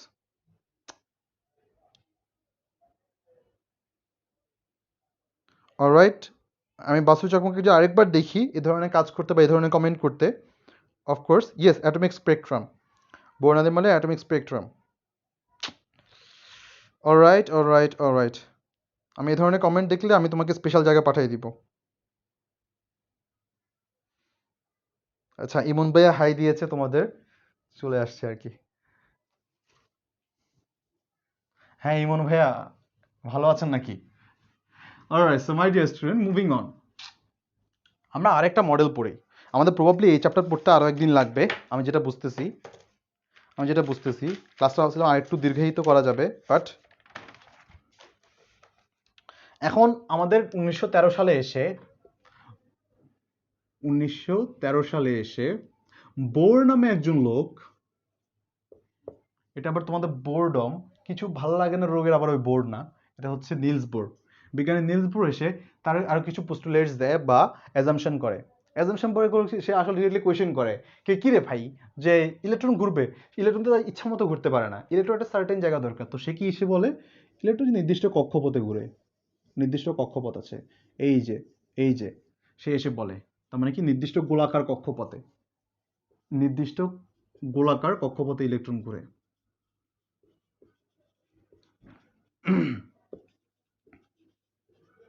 কক্ষপথে ইলেকট্রন ঘুরে, ভালো কথা, ঘুরুক। এই কক্ষপথগুলো এক একটা নাম আছে, এটা যদি নিউক্লিয়াস হয় এটা হচ্ছে 1 নাম্বার n=1, n=2, যাদেরকে n দ্বারা প্রকাশ করা হয় n=3। এই কক্ষপথগুলোকে এক একটা n দ্বারা প্রকাশ করা হয়। তাহলে n=1 যার নাম সেটাকে আমি বলবো হচ্ছে কে, এটাকে এল, এটাকে বলবো এম, আর একটা n=4 যেটা, এটাকে বলবো এন, n=4 এটাকে বলবো ক্যাপিটাল এন। এদেরকে এন দ্বারা প্রকাশ করা হয়। এগুলো কি দ্বারা প্রকাশ করা হয়? কার্নেল বা শ্বাস বলে প্রকাশ করা হয়, কার্নেল বা শ্বাস এক একটা দ্বারা। সো বেশ ভালো কথা। তাহলে এগুলাকে কি বলা হয়? এক একটা অরবিট, এগুলাকে বলা হয় এক একটা অরবিট। ভালো করে খেয়াল করো মাই ডিয়ার স্টুডেন্ট, এরা কিরকম, এদেরকে এই কনসেপ্টটা সবসময় মাথায় রাখবা, পরমাণুর একটা বিল্ডিং এর মতো, এরা এক একটা বিল্ডিং এর মতো, বিল্ডিং এর এক একটা তলা, 1 তলা, 2 তলা, 3 তলা, 4 তলা, 5 তলা। এটা তোমাদের ইমন ভাইয়ের বিল্ডিং, যেখানে ইমন ভাইয়া একটা একটা করে ঘড়ি রাখে সময় দেওয়ার জন্য।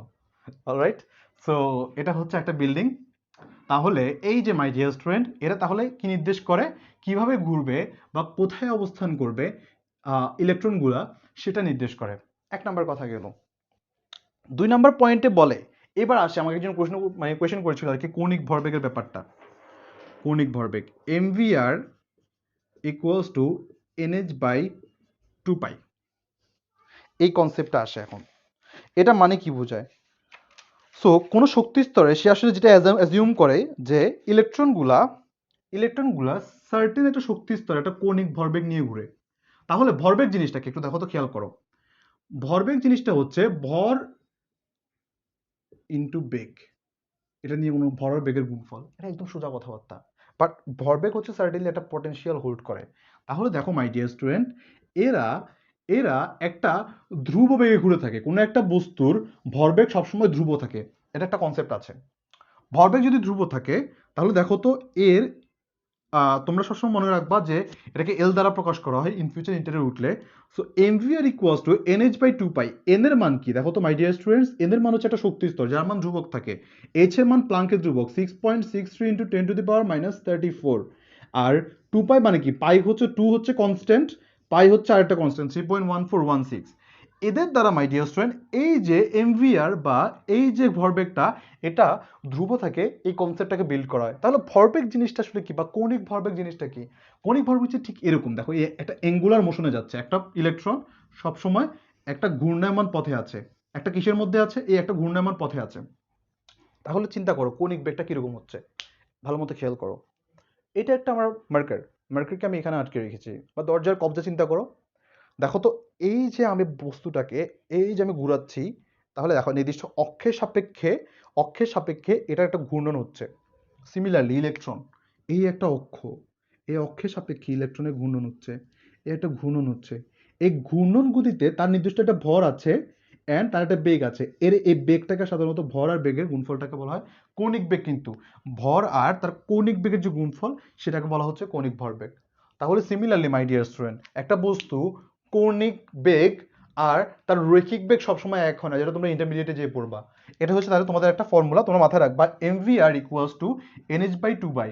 এমভিআর কি? কৌণিক বেগ, কৌণিক ভরবেগ।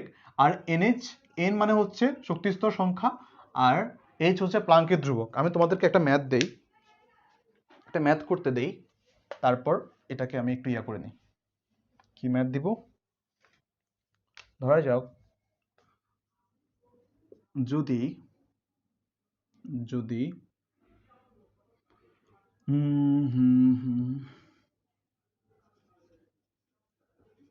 একটি ইলেকট্রন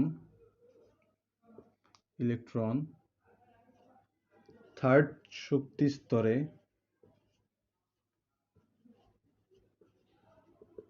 স্তরে ঘূর্ণায়মান থাকে, থার্ড শক্তি স্তরে, হ্যাঁ, 2 ×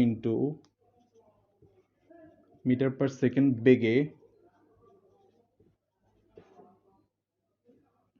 ঘূর্ণায়মান থাকে। বানানটা ভুল গেলে আমাকে একটু মাফ করে দিও মাই ডিয়ার স্টুডেন্টস। ঘূর্ণায়মান থাকে, তবে তবে ওই শক্তি স্তরের ব্যাসার্ধ কত?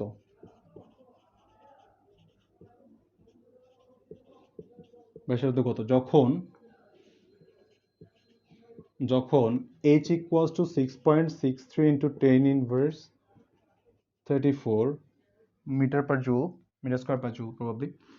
ওকে, h লিখলাম আর pi. Okay, m equals to 9.11 into 10⁻31 KG.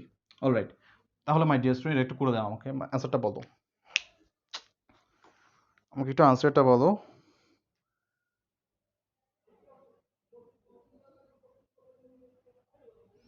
এই ইমন এসে তেমন হচ্ছে যা মারতেছে, ফিলোসফি মারা শুরু করে দিছে লোকটা এখন।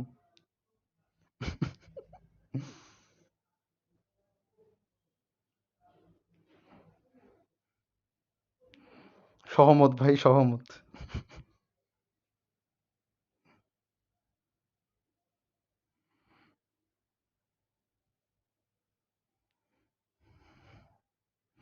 ইমন ভাইয়ের অভিজ্ঞতা থেকে মাই ডিয়ার স্টুডেন্টস তোমরা আসলে অবজ্ঞা করবা না বা খামখেয়ালি বসে কথাটাকে কিন্তু এড়িয়ে যাবা না। একটা মানুষের অভিজ্ঞতা নিয়ে কথাবার্তা কিন্তু আসা, কিন্তু কথা তোমরা ফেলতে পারো না, রাইট? ইমন ভাইয়ের অভিজ্ঞতা থেকে বলা কথা তোমরা চাইলে কিন্তু ফেলতে পারো না, তো ট্রাই করবা।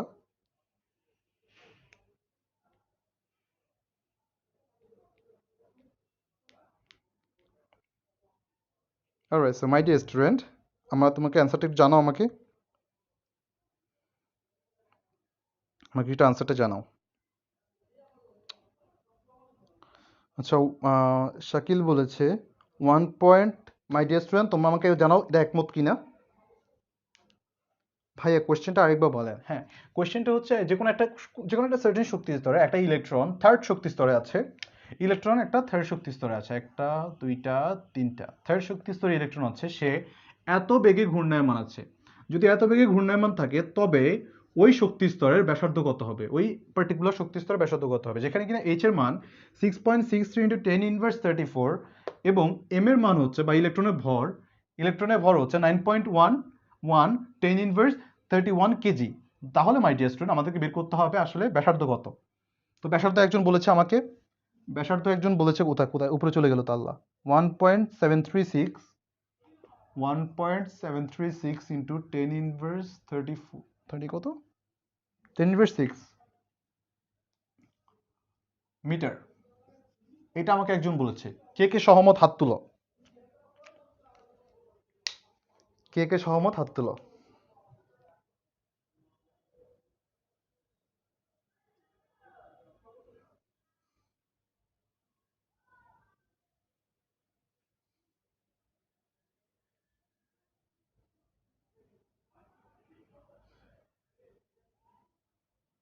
1.736, ইয়েস ইয়েস ইয়েস, অনেকে হচ্ছে সেম, হাত তুললাম হাত তুললাম, ইয়া ওকে কুল। হ্যাঁ হ্যাঁ, সবসময় এটা এটা খেয়াল রাখবা, ইমন ভাইয়ের জীবন থেকে নেওয়া কথাবার্তা, জীবন থেকে নেওয়া জীবনমুখী কথাবার্তা তোমরা অবজ্ঞা করো না, তোমরা অবজ্ঞা করতে পারো না। অলরাইট অলরাইট, সো এখন একটা কথা আছে মাই ডিয়ার স্টুডেন্ট, এটাই কিন্তু শেষ না, এটাই কিন্তু শেষ না, আমরা 2 নম্বরের হিসেব নিকেশগুলো এখানেই শেষ না, আমরা আরেকটা জিনিস দেখবো। ইলেকট্রনগুলো না অনেক অনেক বললাম ডান পিঠে ভেজাল আছে এদের মধ্যে। কিরকম কিরকম ভেজাল, শান্ত থাকে না, তারা এক জায়গায় থাকতে পারে না। ইলেকট্রনগুলো এই যে একটা ইলেকট্রন, এই একটা ইলেকট্রন, ধরো এই যেটা হচ্ছে আমাদের একটা সার্টেন, আমরা নর্মালি বলতে পারি একটা শক্তি স্তর, এটা 1 নম্বর শক্তি স্তর, এটা 2 নম্বর শক্তি স্তর, হোয়াট এভার। দেখো তো ইলেকট্রনগুলা ইলেকট্রনগুলা এই একটা শক্তি স্তর থেকে আরেকটা শক্তি স্তরে কি করে, জাম্প করে। সবসময় মাথায় রাখবে, এদের কিন্তু বললাম না, এরা কি হয় একটু আশকারা পাইলে বাদরের মতো লাফ মারে। কি করে ইলেকট্রনগুলা, জাম্প করে, এই যে এই যে এই যে এই যে এই যে এই যে এই যে এই যে কি করে এভাবে চলে আসে, দুষ্টামি। সো এখান থেকে কি করে, অথবা তারা কি করে মানে একটু শক্তি ইয়ে করার জন্য এখান থেকে এখানে চলে গেলে লাফালাফি করে। আবার ইলেকট্রন কি করে, এখান থেকে আসলে সে লাফ দিয়ে, সরি এখানে থাকুক, হ্যাঁ, আবার কি করে সে লাফ দিয়ে আবার এখানে চলে যেতে পারে যখন তার কাছে, নর্মালি আমরা দেখি কি জানো যে বিদেশের ক্ষেত্রে দেখা যায় মোস্টলি যারা মোটামুটি স্টুডেন্ট বা যারা মোটামুটি ইয়ে করতে যায়, তাদের ক্ষেত্রে দেখা যায় যাদের একটু মোটামুটি টাকা পয়সা হয় বা একটু মোটামুটি এস্টাবলিশড হয়, তারা কি করে একটু ভালো শহরের দিকে চলে যায় বা একটু উপর লেভেলের শহরের দিকে চলে যায়। ইলেকট্রন হচ্ছে সেম কাহিনী, ইলেকট্রন কি করে একটু তার শক্তি কম, সাহস কম, লাফ দিয়ে দিয়ে দিয়ে একদম এখানে নেমে চলে আসে, নিচে শক্তি স্তরে চলে আসে। আবার সেম কাজ দেখো, আর সে যখন সে নিচে থাকে তখন কি করে, সে নিচের থেকে জাম দিয়ে একটু শক্তি পায়, একটু টাকা পয়সা গেইন করে, সে উপর শক্তি স্তরে চলে যায়। দুটো জিনিস লাগে কিন্তু মাই ডিয়ার স্টুডেন্ট, নিচের থেকে উপরে যেতে কি লাগে, একটু টাকা বেশি লাগে, তার মানে কি তার ইলেকট্রন কি করা লাগে, শক্তি শোষণ করবে, শক্তি শোষণ করে সে উপরে যায়। দেখো নিচে থেকে উপরে যেতে শক্তি শোষণ নিচে থেকে উপরে যেতে তার টাকা লাগে। নর্মালি কি বলি আমরা, নিচতলা থেকে উপর দিকে উঠতে কি করা লাগে, হাঁপায় যায় না, আমরা একদম হাঁপায় যায়, কি অবস্থা যে আমরা একদম উপর থেকে নিচে উঠলে কত কষ্ট করতে হয় আমাদেরকে, হাঁপায় যাওয়া লাগে। এই যে এটা কি আমাদের শক্তি ক্ষয় হয় বা আমাদের শক্তি কি করা লাগে, নিজে থেকে গেইন করা লাগে, বাসায় এসে আবার কি করা লাগে, গ্লুকোজ খাওয়া লাগে, হয়রান হয়ে গেছি। কিন্তু মাই ডিয়ার স্টুডেন্ট, যখন সিঁড়ি দিয়ে নিচে নামি তখন আমাদের কি হয়, শক্তি কি কম লাগে না বা খুব বেশি এত পরিশ্রম করা লাগে না। উপর থেকে যখন নিচের দিকে নামে তখন কি করে, সে শক্তি বিকিরণ করে, হে এখন আর কি আমার মোটামুটি তোমার দান করে দিতে পারি। অলরাইট, সো সে নিচের থেকে নিয়ে গেলে তখন শক্তি বিকিরণ করে, ছেড়ে দেয়, শক্তি বিকিরিত হয়। এই দুটো জিনিস মাথায় রাখবা। শক্তি নিচের থেকে যখন উপরের দিকে যায়, ইলেকট্রন নিচের থেকে যখন উপরের দিকে জাম্প করে তখন কি হয়, শক্তি শোষণ করে, কিন্তু উপর থেকে যখন নিচের দিকে যায় তখন শক্তি বিকিরিত হয় মাই ডিয়ার স্টুডেন্ট, বিকিরিত হয়। এটা সবসময় মাথায় রাখবে, বিকিরণ মানে কি, শক্তি ছেড়ে দেয়। এখন কথা হচ্ছে এই শক্তি যে বিকিরণ করলো এটার প্রমাণ কি, এই যে একটা প্রমাণ রেখে যায়। তুমি দিনের আলোতে দেখতেছো একজন মানুষ ধুমায় দৌড় দিয়ে চলে যাচ্ছে, তাকে তুমি দেখতে পাবা না। কিন্তু ইলেকট্রনের ক্ষেত্রে এমন হয় না, ইলেকট্রন তো নিজেই অনেক ছোট ব্যাপার, কিন্তু শক্তি বিকিরণ করতেছে, এটা দেখা যায় কিভাবে, এই শক্তিগুলা বর্ণালী রূপে শো করে। বর্ণালী রূপে। একটু খেয়াল করো মাই ডিয়ার স্টুডেন্ট, একটার সাথে একটা অনেক লিঙ্ক আপ। আমি পয়েন্ট ধরে ধরে পড়াচ্ছি না এই কারণে, গল্পের আকারে যাতে তোমাদের মনে রাখে। প্রথম কি বলছিলাম, ইলেকট্রনগুলো ঘোরাফেরা করে কোথার মধ্যে, এই যে এটার মধ্যে। তারপরে কি বললাম, ইলেকট্রনগুলো ঘোরাফেরা করে ভালো কথা, ঘোরাফেরা করে শান্তি থাকে না। তারা কি হয়, তাদের মধ্যে শয়তানের নাড়াচাড়া করে। শয়তানের নাড়াচাড়া করলে কি হয়, তারা এক জায়গা থেকে আরেক জায়গায় লাফালাফি করে। লাফালাফি করে কিভাবে, যখন উপর থেকে নিচের দিকে লাফ দেয় তখন তার কি লাগে, শক্তি গ্রহণ করে। তাহলে যখন আবার উপর থেকে নিচের দিকে লাফ দেয় তখন শক্তি বিকিরণ করে, দুটো জিনিস হয়। এখন এদের প্রমাণ কি, শক্তি তো বিকিরণ করতেছে, এটা আমরা কেমনে বুঝি, যখন শক্তি যখন বিকিরণ করে বা শোষণ করে তারা বর্ণালী প্রদর্শন করে, তারা বর্ণালী প্রদর্শন করে। এখন এই বর্ণালীর হিসেব কি দেখো, এটা হিসেব নিকেশ দেখো, বর্ণালীর হিসেব নিকেশ কি। আলো, তোমরা আমাকে একটু বলো তো, আলো কি কখনো আমরা বলতে পারি যে আলো ধরা যায়, ছোঁয়া যায় বা জায়গা দখল করা, এমন কোনো কিছু? আলো, আলো হচ্ছে এমন একটা জিনিস যেটা কি আমরা বলি কখনো কখনো সে তরঙ্গ আকার ধারণ করে, তরঙ্গ, আবার কখনো কখনো সে একটা পার্টিকেল। পার্টিকেল মানে কি, কণা ধর্ম, বা আলো একটা কণা, কখনো পার্টিকেল কখনো তরঙ্গ। এ নিয়ে বিরাট আলোচনা তোমরা আসলে পরবর্তী লেভেল বা ইন্টারনেটে যাবা। আমার আমার কাজ কি, আমার কাজ হচ্ছে তোমাদের মধ্যে ওই স্পার্কটা জ্বালিয়ে দেওয়া। এই জিনিসগুলো আসলে নিজেরা থেকে নিজেরা জানা, মানে জানার জন্য আগ্রহ তৈরি হোক, ফিজিক্সের প্রতি বা মানে সায়েন্সের প্রতি তোমার যাতে আগ্রহ সৃষ্টি হয়। মাই ডিয়ার স্টুডেন্ট, এটা আমার কথা না, প্রফেসর ওয়াল্টার লেউইন, বা আমি নামটা ভুলে গেছি, আরেকজন প্রফেসর হতে পারে হয়তোবা। সো উনি বলছিলাম, আমি প্রফেসর ওয়াল্টার লেউনির কাছে শুনেছিলাম, আমি মোটামুটি ওনার বেশ কয়েকটা ভিডিও দেখতাম আগে, মানে নিয়মিত ফলো করতাম যখন আমি ইন্টারমিডিয়েট লাইফে ছিলাম। বেশ ভালো কথা, সে বলেছিল আর কি যে if you don't find interest in physics or science, so this significantly means that you have chosen the wrong person to learn that. মানে হচ্ছে তুমি যদি, আবার আরেকটা কথা বলছে, মানে তুমি যদি মনে করো যে সায়েন্সের প্রতি তুমি আগ্রহ পাচ্ছ না, জিনিসটা বোরিং হয়, তাহলে তুমি রং পার্সনকে চুজ করেছো ফিজিক্স বা সায়েন্সকে শেখার জন্য, এক কথা। সেকেন্ড কথা বলছে, ফিজিক্সকে কোনো টিচার যদি আসলে বোরিং, মানে বোরিং হিসেবে তোমার কাছে উপস্থাপন করে, বা ফিজিক্সকে মানুষ যদি মনে করে যে তোমাকে ভালো মতো পড়াইতে পারে না বা এমন লাগে, তাহলে হি or she is not a teacher। এটাকে উনি বলেছে ডিরেক্টলি ক্রিমিনাল বলেছেন। ডোন্ট গেট অফেন্ডেড, আর আমি কখনো কোনো টিচারকে সম্মান করছি না, মানে উইথ ডিউ, মানে অসম্মান করছি না, উইথ ডিউ রেসপেক্ট, মানে ওনার কথাটা আমি জাস্ট বললাম। এই জন্য মাই ডিয়ার স্টুডেন্ট সবসময় ফিল করে পড়তে হয়। স্পার্কটা কেন জ্বালিয়ে দিলাম জানো, এই যে এটা যে যাচ্ছে, তোমরা অনেকেই প্রশ্ন করবে আসলে বর্ণালী জিনিসটা কি। বর্ণালী জিনিসটা কি, বর্ণালী হচ্ছে সিম্পলি আলো। কিরকম আলো, লাল নীল সবুজ আলো। সোডিয়ামের বর্ণালী একরকম দেখাবে, হাইড্রোজেন বর্ণালী একরকম দেখাবে। এই যে বোর, বোর সে শুধুমাত্র হাইড্রোজেন বর্ণালী দেখা যায় বা এক ইলেকট্রন বিশিষ্ট পরমাণুর কথা বলে যায়। বেশ ভালো কথা, সে গেল এই যেখান থেকে একটা জাম্প করলো ইলেকট্রন আসলো, আবার এখান থেকে একটা ইলেকট্রন জাম্প করলো, ভালো কথা, এই দুটো জিনিস জাম্প করলো, শক্তি বিকিরিত হয় আর একটা শক্তি শোষিত হয়, এটা ভালো কথা। এখন ভাইয়া কি পরিমাণের শক্তি আসলে দিলে আমি বুঝতে পারবো বা কি পরিমাণ শক্তি আমি পাবো যখন ইলেকট্রনগুলোকে নাড়াচাড়া করব, এখানে একটা জিনিস আসছে। ম্যাক্স প্লাঙ্ক এসে এই কথাটাই বলে যায় যে সে E equals to H nu, যেহেতু বর্ণালী একটা তরঙ্গ, সো এখানে E equals to H nu, যেখানে নিউ হচ্ছে ওই বর্ণালীর কম্পাঙ্ক, একটা নির্দিষ্ট কম্পাঙ্কের তরঙ্গ, আর এইচ হচ্ছে প্লাঙ্কের ধ্রুবক, 6.63 ইন্টু 10⁻34। এটা একটা কথা, এখানে থামে নাই কিন্তু, সে বলছে nu equals to C by lambda. Nu equals to C by lambda মানে কি, সি হচ্ছে আলোর বেগ, মাই ডিয়ার স্টুডেন্ট লিঙ্ক আপটা খেয়াল করো, সি হচ্ছে আলোর বেগ, ল্যামডা হচ্ছে তরঙ্গ দৈর্ঘ্য, তরঙ্গ দৈর্ঘ্য। তাহলে হিসাবটা কি দাঁড়ায় দেখো তো মাই ডিয়ার স্টুডেন্টস, আমি তাহলে এটা যদি এভাবে লিখি, বলো তো মাই ডিয়ার স্টুডেন্ট, আমাদের কি খুব বেশি পাপ হবে? দেখো তো, E equals to H nu equals to H C divided by lambda. যদি আমি এটা লিখি তাহলে সবসময় এই ফর্মুলাটা মাথায় রাখবা, বইতে একটু ছোট করে দেওয়া আছে, বাট তোমরা সবসময় এটা মাথায় রাখবা। E equals to H nu equals to H C divided by lambda. এটা হচ্ছে তোমার শক্তির পরিমাণ, এটা হচ্ছে তোমার শক্তির পরিমাণ।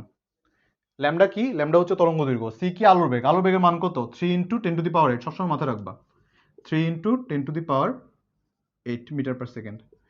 এটা প্রবাবলি মেডিকেল এডমিশনে আসছিল মনে হয় 2015 সালে, প্রবাবলি, এটা মনে রাখবা। অলরাইট, সো তাহলে কি কি পেলাম আমরা এখান থেকে, কি কি শিখলাম? প্রথমে একটা বোর কক্ষপথ, কক্ষপথে শক্তিস্তর আছে, অনেকগুলো শক্তিস্তর আছে, শক্তিস্তরের মধ্যে দিয়ে কি হয়, ইলেকট্রনগুলো পাস করে বা ঘোরাফেরা করে। ঘুরেফেরা করলে কি হয় মাই ডিয়ার স্টুডেন্ট, তারা শান্ত থাকে না, ঘুরেফেরা অবস্থায় কি হয়, শয়তান নাড়াচাড়া করে। শয়তান নাড়াচাড়া কি হয়, এখান থেকে এখানে লাফ দেয়, লাফালাফি করে। লাফালাফি করলে কি হয়, উপর থেকে নিচে লাফ দিলে কি হয়, শক্তি বিকিরণ করে। আর নিচে থেকে উপরে লাফ দিলে কি হয়, হয়রান হয়ে যায়। লাফ দিছে তখন উপরের দিকে লাফ দিলে হয়রান হয়ে যায়। তাহলে হয়রান হইলে তার মানে কি, দেখো একটা পর্যায়ে শক্তি নিচ্ছে, একটা পর্যায়ে শক্তি দিচ্ছে। শক্তি দেয় যে বা নেয় যে কিভাবে বুঝি, বর্ণালী। বর্ণালী কি, সিম্পল, চোখে দেখা যায় এরকম আলো। তাহলে এই আলোর ধর্মটা কি বুঝতে পারতেছে কি আমরা, কি পরিমাণে শক্তি দিছে বা নিছে, শক্তি দ্বারা। ই দিয়ে, ই মানে কি, এইচ নিউ। এইচ নিউ মানে কি, নিউ মানে কি, C by lambda formula. Nu equals to C by lambda. Nu হচ্ছে কম্পাঙ্ক বা frequency, C by lambda. C কি, আলোর বেগ, ল্যামডা কি, তরঙ্গ দৈর্ঘ্য। তাহলে ফর্মুলা কি দরকার, E equals to H nu আর ইকুয়াল টু বা equals to AC by lambda, and there you go. এটা হচ্ছে আমাদের ফর্মুলা, এটা আমাদের শক্তির ফর্মুলা। ভালো করে একটু খেয়াল রাখো মাই ডিয়ার স্টুডেন্ট, একটু ভালো করে খেয়াল রাখো। শোষিত বা বিকিরিত পরিমাণে, এটাকে বলা হয় atomic atomic spectrum, atomic spectrum. তাহলে এবার এই যে পুরো ঘটনাটা ঘটছে, এই যে পুরোটা ঘটনাটা ঘটেছে, এখানের মধ্যে বোর কোথায় কোথায় সফল বা বোরের ব্যর্থতা কোথায় আছে, আমরা এগুলো নিয়ে একটু ডিসকাস করি। ওকে, তারপর আজকে ক্লাসটা কনক্লুড করবো, প্যারা নেই। অলরাইট, সো ভালো কথা ভালো কথা ভালো কথা। আমরা তাহলে দেখি এর মধ্যে কি কি জিনিস আছে।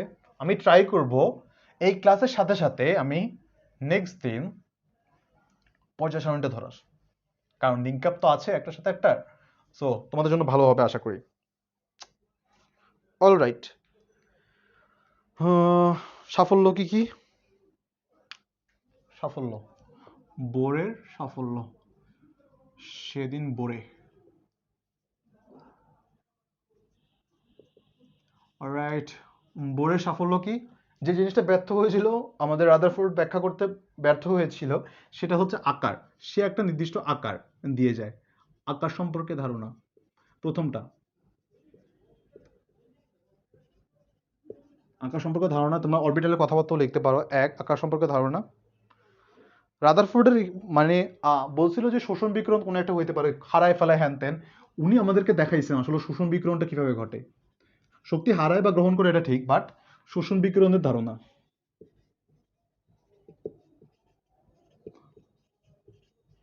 শোষণ বিকিরণের ধারণা।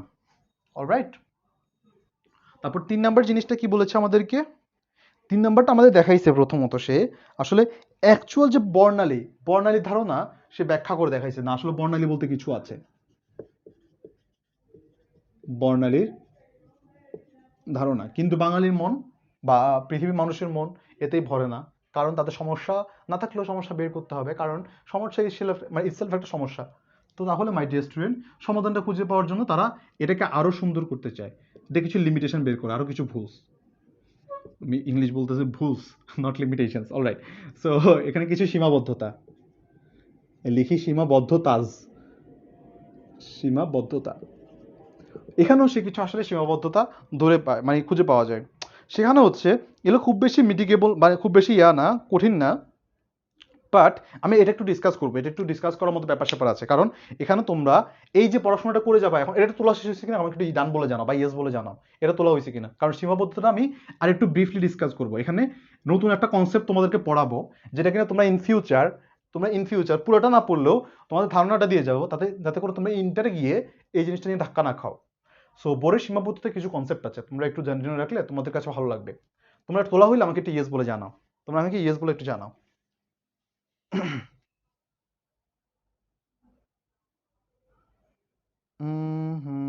ভাইয়া ব্লার হয়ে আছে।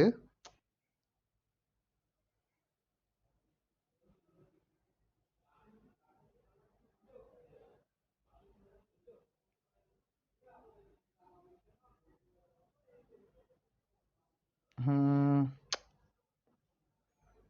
ডান ভাইয়া, একটা প্রশ্ন ছিল। ফাহিম, তোমার প্রশ্নটা তুমি করতে পারো।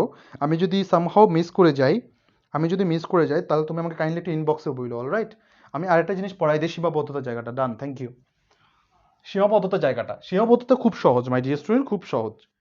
আম, প্রথমত সে বর্ণালী ধারণা ব্যাখ্যা করে, তো দাঁড়াও, প্রথমটা আমি আসলে একটু সহজটাই বলে দিই। সে বলছে প্রথমত আসলে বৃত্তাকার। ওকে, বৃত্তাকার। বোর বলে যে বৃত্তাকার শুধুমাত্র কক্ষপথ, বৃত্তাকার কক্ষপথ সম্পর্কে বলে, কক্ষপথ নিয়ে বলে। কিন্তু কখনো কখনো দেখা যায় ইলেকট্রন উপবৃত্তাকার পথেও ঘুরে, কখনো কখনো এটা উপবৃত্তাকার হয়, এটা বলতে পারে না, কখনো সে বলে না এটা।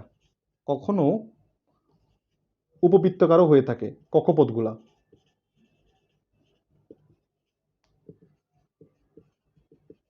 হয়ে থাকে। এ সম্পর্কে কখনো কোনো ধারণা দেয়নি। প্রথম জিনিস সে আসলে স্কিপ করে যায়, 1 নাম্বার জিনিস।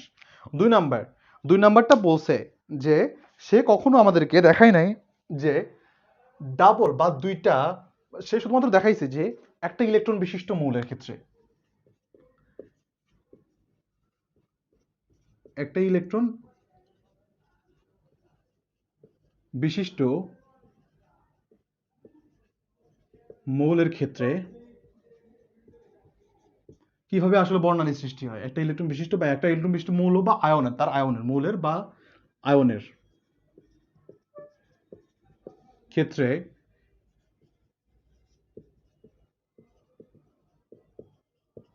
কিভাবে বর্ণালী সৃষ্টি হয় এটা দেখায়। কিন্তু মাই ডিয়ার স্টুডেন্ট, সে কখনো দেখায় না যে একাধিকের ক্ষেত্রে আসলে কেমন হয়। ভালো কথা, এটা কখনো দেখাই নাই। এটা এটা সিম্পল, আমি লাস্টে দেখা হচ্ছে, লাস্টে দিয়ে আজকে ক্লাসটা শেষ করবো। এই কনসেপ্ট একটু খেয়াল রেখো। একাধিকের ক্ষেত্রে কি মনে করো দুইটা ইলেকট্রন থাকলে তখন কিভাবে বর্ণালী সৃষ্টি হবে, এই ধরনের কনসেপ্টগুলো সে কখনো ব্যাখ্যা করতে পারে না, যেগুলো কিনা আমরা পরবর্তীতে এই কনসেপ্টগুলো সম্পর্কে ধারণা পাই। মানুষজন কমে যাচ্ছে, অলরেডি 100 জনের নিচে নেমে গেছে, এক্সপেক্ট করেছিলাম আজকে মিনিমাম 200 জন হবে। এরপরে ক্লাসটা তোমার জন্য বেশি ইম্পর্টেন্ট, কারণ এটা তো আমরা আরেকটা গল্প আছে, পুরো গল্প দিয়ে আমরা ডিরেক্টলি পর্যায় সারণীতে ঢুকে যাব, পর্যায় সারণীতে ঢুকে যাব, খেয়াল রেখো। মাইগ্রেন নিয়ে ক্লাস করাচ্ছি তবু এত মানুষ কম, কষ্টকর ব্যাপার। Alright, so my dear student, এক্ষেত্রে আমরা কি দেখি? সো আমাদেরকে বোর যে কথা বলে একটি মাত্র বর্ণালী সৃষ্টি হয়,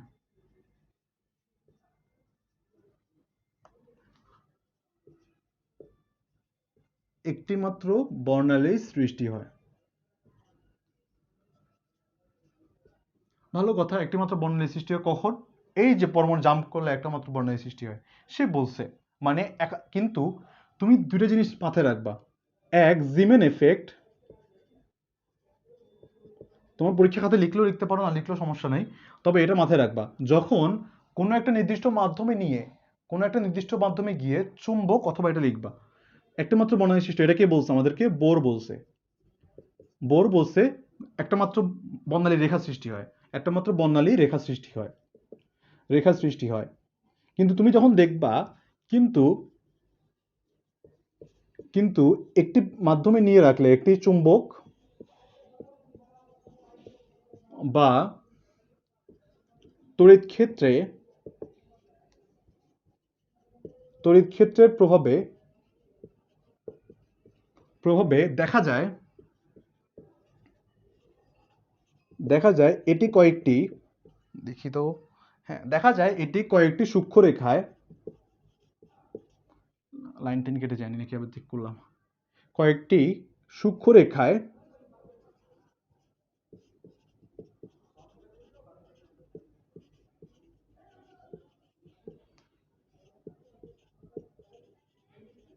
বিভক্ত হয়ে যায়। কিভাবে জিনিসটা হয় দেখো, জিমেন এফেক্ট বা স্টার্ক এফেক্ট নামে একটা কথা আছে, যেটা আমরা ইন্টারমিডিয়েটে পড়বো। জিমেন প্রভাব বা স্টার্ক প্রভাব, স্টার্ক এফেক্ট। সবাই মাথায় রাখবা, জিমেন মানে হচ্ছে ম্যাগনেটিক ফিল্ড দ্বারা, ম্যাগনেটিক ক্ষেত্র বা তড়িৎ ক্ষেত্র, সরি চুম্বক ক্ষেত্র, ম্যাগনেটিক ফিল্ড। আর এটা হচ্ছে electric field. Stark effect, electric field, এই দুটো দ্বারা প্রভাব ক্ষেত্রে কি হয় দেখো, তুমি যখন এই রেখাটা, একটা রেখার কথা বলছো না, একটা রেখাকে যখন একটা তড়িৎ ক্ষেত্রে দিয়ে দিবা, তখন এই জিনিসটা এরকম হয় আর কি, জিমেন এফেক্টের দ্বারা এরকম একটা ক্ষেত্র থাকে, একটা ক্ষেত্র সৃষ্টি করা হয়। এই ক্ষেত্রে এই রেখাটাই দেখবা যে অনেকগুলা সূক্ষ্ম রেখায় বিভক্ত হয়ে যায়, দেখতে দেখা যায় বর্ণালীগুলা অনেকগুলা সূক্ষ্ম রেখায়, অনেকগুলো সূক্ষ্ম রেখায় বিভক্ত হয়ে যায়, যেটা কিনা কখনোই বোর তার কথার মধ্যে উল্লেখ করে নাই, বা বোর কখনো এই ব্যাখ্যাটা দেয় নাই। এই যে সে বলেছে আসলে যে না একটা সূক্ষ্ম রেখা মাত্র বিভক্ত হয়, কিন্তু অনেকগুলো অসংখ্য রেখায় আসলে সে বিভক্ত হয়ে যেতে দেখায়। এটা কখন হয়? যখন একটা ইলেকট্রিক ফিল্ড তড়িৎ ক্ষেত্রের মধ্যে যখন দেওয়া হয়, অথবা যখন ম্যাগনেটিক ফিল্ডের ক্ষেত্রেও দেওয়া হয়। এটা একটু মাথায় রাখবা মাই ডিয়ার স্টুডেন্ট। এই কথাটা লেখা নাই বইয়ের মধ্যে যে আসলে কখন এদের মধ্যে বলছে একটা বিশেষ ক্ষেত্রে বা কোনো একটা ক্ষেত্রের প্রভাবে, কিন্তু এই কথাটা লেখা নাই যে স্টার্ক এফেক্ট বা জিমেন এফেক্টের কথা। স্টার্ক এফেক্টের মধ্যে মানে হচ্ছে একটা ভ্যাকিউম। নর্মালি আমরা কি দেখি, মোজারেলা চিজ বা আমাদের যে কোনো একটা কিছু ওভেনের মধ্যে যদি রেখে দেই, এটা বড় হয়ে যায় বা চেঞ্জ হয়ে যায়, রাইট? সো এরকম একটা ধরো একটা ফিল্ড, এই ফিল্ডটার মধ্যে আমি যদি দিয়ে দিই মাই ডিয়ার স্টুডেন্ট, এই একটা রেখা বর্ণালীকে আমি যদি দিয়ে দিই, ঢুকাই দিই, বা এই ফিল্ডটা সামহাও রেখাটার কাছে নিয়ে আসি, এই ফিল্ডের প্রভাবে দেখা যাচ্ছে যে এরা অনেকগুলা ভাগে বিভক্ত হয়ে যায়। তাহলে কি বলো, এই লোকটা যে বলেছিল আমাদেরকে যে শুধুমাত্র একটা রেখা সৃষ্টি হয়, কথাটা কি সত্যি? সত্যি না, রাইট? এই কথাটাই আসলে আমাদের এখানে ব্যাখ্যা করা যায় জিমেন এফেক্ট আর স্টার এফেক্ট দিয়ে, যে এগুলো এক একটা ব্যাখ্যায় যে সীমাবদ্ধতাগুলো এক্সিস্ট করে, অ্যান্ড ওই কথাবার্তাগুলো যেগুলো বোর বলে গেছে তার মধ্যে কিছু ত্রুটি আছে। সায়েন্স হচ্ছে এমন একটা বিষয়, কনসিস্টেন্টলি আমরা আবিষ্কার করতে থাকি। নিউটন নিউটন তার প্রথম দিকে, লাইফের প্রথম দিকে সে সবসময় বলে গেছে ভাই, ভর সবসময় কনস্ট্যান্ট থাকবে। আল্লাহর দুনিয়া কেয়ামত হয়ে গেল, ভর চেঞ্জ হবে না ভাই। চাঁদে না, তুমি পৃথিবীর বাইরে যে কোনো জায়গায় নিয়ে যাও, ভর চেঞ্জ হবে না। নিউটন বলে গেছে line is linear, sorry, time is linear. Say time কখনো চেঞ্জ হবে না, পৃথিবীতে সময় ধ্রুবক। সে বলে গেছে দৈর্ঘ্য কখনো চেঞ্জ হয় না, কিন্তু আইনস্টাইন এসে সেটা প্রুভ করছে যে আপেক্ষিকতা দিয়েও আসলে আমরা দেখি লেন্থ চেঞ্জ হয়। তোমরা পরে দেখবা ইন্টারমিডিয়েটে উঠে, তখন দেখবা ভর চেঞ্জ হয়ে যায়। তোমরা তখন দেখবা টাইম পর্যন্ত মানে ইয়াতে সাপেক্ষে সাপেক্ষে চেঞ্জ হয়ে যায়। টাইম তোমার কাছে যে টাইম, তোমার অন্য কারোর কাছে সেই টাইম নাও হইতে পারে। দেখা যাচ্ছে তখন তোমাদের ঘড়ি যদি ইমন ভাইয়ারও হয়, সময় তুমি অন্যরকম ভাবে দিতে পারবা। অলরাইট, সো এটা হচ্ছে যে ফ্যাক্ট যে আসলে আমরা সবকিছুকেই, সায়েন্সের একটা ব্যাপার হচ্ছে যে সবসময় আমরা আবিষ্কার করতে থাকি। কত প্রায় 1913 সাল বা 1400 বা 17 সালের দিকে আইনস্টাইন যে থিওরি দিয়ে গেছে, ওইটা নিয়ে এখনো গবেষণা হচ্ছে। লিগো সম্পর্কে বা গ্র্যাভিটেশনাল ওয়েভ সম্পর্কে কিছুদিন আগে নোবেল নিয়ে ডিসকাস হয়েছিল, কত 15 কি 16 সালের দিকে। তাহলে মাই ডিয়ার স্টুডেন্ট, এখনো দেখো সায়েন্সের পরিধি বা বিজ্ঞানের শাখা শাখা প্রশাখা কত বিস্তৃত। তোমরা খালি জাস্ট একটা ড্রপ নিয়ে, আমরা যতদূর জানি তা হচ্ছে একটা ড্রপ, যেটা জানা বাকি সেটা একটা সাগর, মহাসাগর। সো এটাই হচ্ছে যে আমাদের মোটামুটি পড়াশোনার প্রতিপাদ্য বিষয়। পড়াশোনাকে আমরা এক জায়গায় রেস্ট্রিক্ট বা লিমিট করে না দিয়ে আমরা আসলে পড়াশোনার মতো শিখবো, তাহলে দেখবা যে পরীক্ষার আগে প্যারা খাওয়া লাগবে না। আমরা গতকালকে সেশনটা করেছিলাম, বলেছিলাম না, পড়াশোনা ফিল করার ব্যাপার। তোমরা ট্রাই করো। আমি যে আজকে তোমাদেরকে রাদারফোর্ডের মডেল পড়াই দিয়ে গেছি, আমার মোটামুটি বিশ্বাস যারা মনোযোগ দিয়ে ক্লাস করছো বা যারা দেখেছো, আমার মনে হয় না তারা জীবনে ভুলবা। কারণ এটার সাথে দুটো জিনিস রিলেটেড, এক লাইফ লেসন, দুই পড়াশোনার লেসন। তোমরা যদি কানেক্ট করে পরীক্ষার খাতায় দিয়ে আসতে পারো, ইনশাল্লাহ তোমাদের কেউ আটকাতে পারবে না। দ্যাটস হোয়াট দ্য পড়াশোনা ইজ। সো ট্রাই করবা মাই ডিয়ার স্টুডেন্ট যে এগুলো নিজেদের মধ্যে নিতে, আদর্শগুলো ধারণ করতে, নিজেদেরকে নিজেদের জীবনকে জীবনের মতো করে গঠন করা। অলরাইট, তাহলে এই ছিল আমাদের আজকের আয়োজন। আজকে আমরা শিখেছি বেসিক্যালি পরমাণুর গঠন সম্পর্কে, পরমাণু গঠনের মধ্যে কি কি দরকার, তারপর পোস্টমর্টেম করেছি, তারপর আমরা দেখেছি আসলে মডেল দেখতে কিরকম, ভিজুয়ালাইজেশন, তাও শিখেছি দুজনের লোক, রাদারফোর্ড, বোরের দিক থেকে। অ্যান্ড সব মিলে মোটামুটি এই ছিল আমাদের আজকের আয়োজন। যদিও চেয়েছিলাম যে চ্যাপ্টার হয়তো শেষ হয়ে যাবে, কিন্তু সমস্যা নেই, আমরা পরের দিন শেষ করবো। Alright, so my dear student, আশা করি সবাই ভালো থাকবে, নিজেদের যত্ন নিবে, নিজেদের সুস্থ থাকবে, কারণ এখন সুস্থতা অনেক বেশি ইম্পর্টেন্ট। সিজন চেঞ্জ হবে, জ্বর টর হবে হয়তো অনেকের। একটু নিজেদের প্রতি কেয়ারফুল থাকবা। অ্যান্ড ইয়েস, পড়াশোনার সাথে থাকবা, পড়াশোনা নিজেরা করবা, অন্যকে পাশের ফ্রেন্ডদেরকে পড়াশোনা করতে মানে উৎসাহ দিবা। কারণ নলেজ বা পড়াশোনা যখন যত বেশি মানুষ মিলে করবা, তত বেশি জ্ঞান বেড়ে যাবে। Knowledge is something or knowledge is real only when it is shared. যখন তুমি জ্ঞানটা শেয়ার করবা, তখন জ্ঞান বেড়ে যাবে। যত তুমি নিজের মধ্যে রাখবা, তত কমে যাবে, কারণ অন্যরা শেয়ার করতেছে, তাদের মধ্যে বেড়ে যাচ্ছে, তার মানে তুলনামূলকভাবে তুমি নিচে নেমে যাচ্ছ। সো এটাই আসলে ব্যাপার, যে নলেজ, জ্ঞানের ব্যাপ্তি যত বেশি হয়, তত নিজের মধ্যে জ্ঞানের ক্ষমতা বাড়ে। সো মাই ডিয়ার স্টুডেন্ট, আমাকে একটু জানাও যে তোমরা আজকের ক্লাসের প্রত্যেকটা বিষয়কে বুঝতে পেরেছো কিনা। তাহলে আমি মোটামুটি আজকের ক্লাসটা এখানে কন্টিনিউ করবো।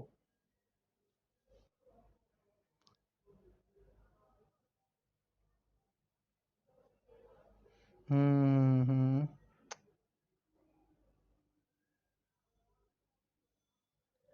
Alright alright alright. আচ্ছা, কোন সময়টাতে ইলেকট্রন অন্য ছেলে যাওয়ার জন্য উত্তেজিত হবে? মাই ডিয়ার স্টুডেন্ট, এটা উত্তেজিত হওয়ার জন্য একটু পাওয়ার দেওয়া লাগে। অলরাইট, যখন তুমি এটার মধ্যে আমি প্রয়োজনীয় পরিমাণ তুমি পাওয়ার দিবা। অ্যাটমিক এক্সপ্রেটা এক্সপ্লেন প্লিজ, স্পেক্ট্রাটা। মাই ডিয়ার স্টুডেন্ট, তুমি যখন ওই পরমাণুতে পাওয়ার দিবা, তখন সে শোষণ করবে, অথবা ইলেকট্রনকে তুমি পাওয়ার দিচ্ছ। দেখো, তোমাকে নর্মালি কি হয়, তুমি কখন উত্তেজিত হও? তখন কেউ তোমাকে পোক করে, কেউ তখন তোমাকে রাগায় দেয়, তখন, রাইট? সো ইলেকট্রনকে উত্তেজিত করার জন্য তুমি একমাত্র কি দিতে পারো, তাকে শক্তি দিতে পারো। এখন শক্তি কি হবে ভাই? শক্তিকে আমি তাকে কি ভিটামিন সি খাওয়াবো, নাকি আমি তার মধ্যে এই যে গ্ল্যাক্সোস ডি এগুলো খাওয়াবো? পসিবল না, রাইট? আমি দিব বর্ণালীর মাধ্যমে, আমি তাকে শক্তি দিব। শক্তি দিলে ওই স্পেসিফিক ইলেকট্রনটাতে আমরা কি করতে পারি, শক্তি প্রদান করতে পারি। তখন সে আইদার সে জাম্প করে নিচে যাবে অথবা উপরে যাবে। শোষণ করলে সে উপরে যাবে, আর নিচে গেলে বিকিরণ করবে। সিম্পল। এভাবে স্পেকট্রামটা কি হয় আমি দেখি একটু তোমাদের কোনো কোয়েশ্চেন থাকতে। Thank you, thank you. এখন এসে হাই ভাইয়া বললে কেমনে হবে? উপশক্তি ধারণা পড়াবো আমি, চ্যাপ্টার আজকে শেষ হয়নি, কিন্তু আমি চ্যাপ্টার শেষ হয় নাই। এই যে ইমন ভাইয়ের ঘরে কে রেখে দিছি, ইমন ভাইয়ের ঘরের মধ্যে কয়টা রুম, তার ঘরে বসত করে কয়জনা, আমাদের দেখা লাগবে না? সো এগুলো আমাদের বের করা লাগবে তো। Hmm hmm hmm hmm. Yes, thank you so much, আশা করি সবাই বুঝতে পেরেছো। Alright, thank you so much, thank you so much. সবাইকে অসংখ্য ধন্যবাদ, আমাদের পরবর্তী লেকচারে তোমাদের সাথে দেখা হবে। অ্যান্ড টিল দেন তোমরা নিজেদের খেয়াল রাখো, ভালো থাকো, সুস্থ থাকো, অ্যান্ড আল্লাহ হাফেজ। আজকের মতো সবাইকে গুড নাইট অ্যান্ড আসসালামু আলাইকুম।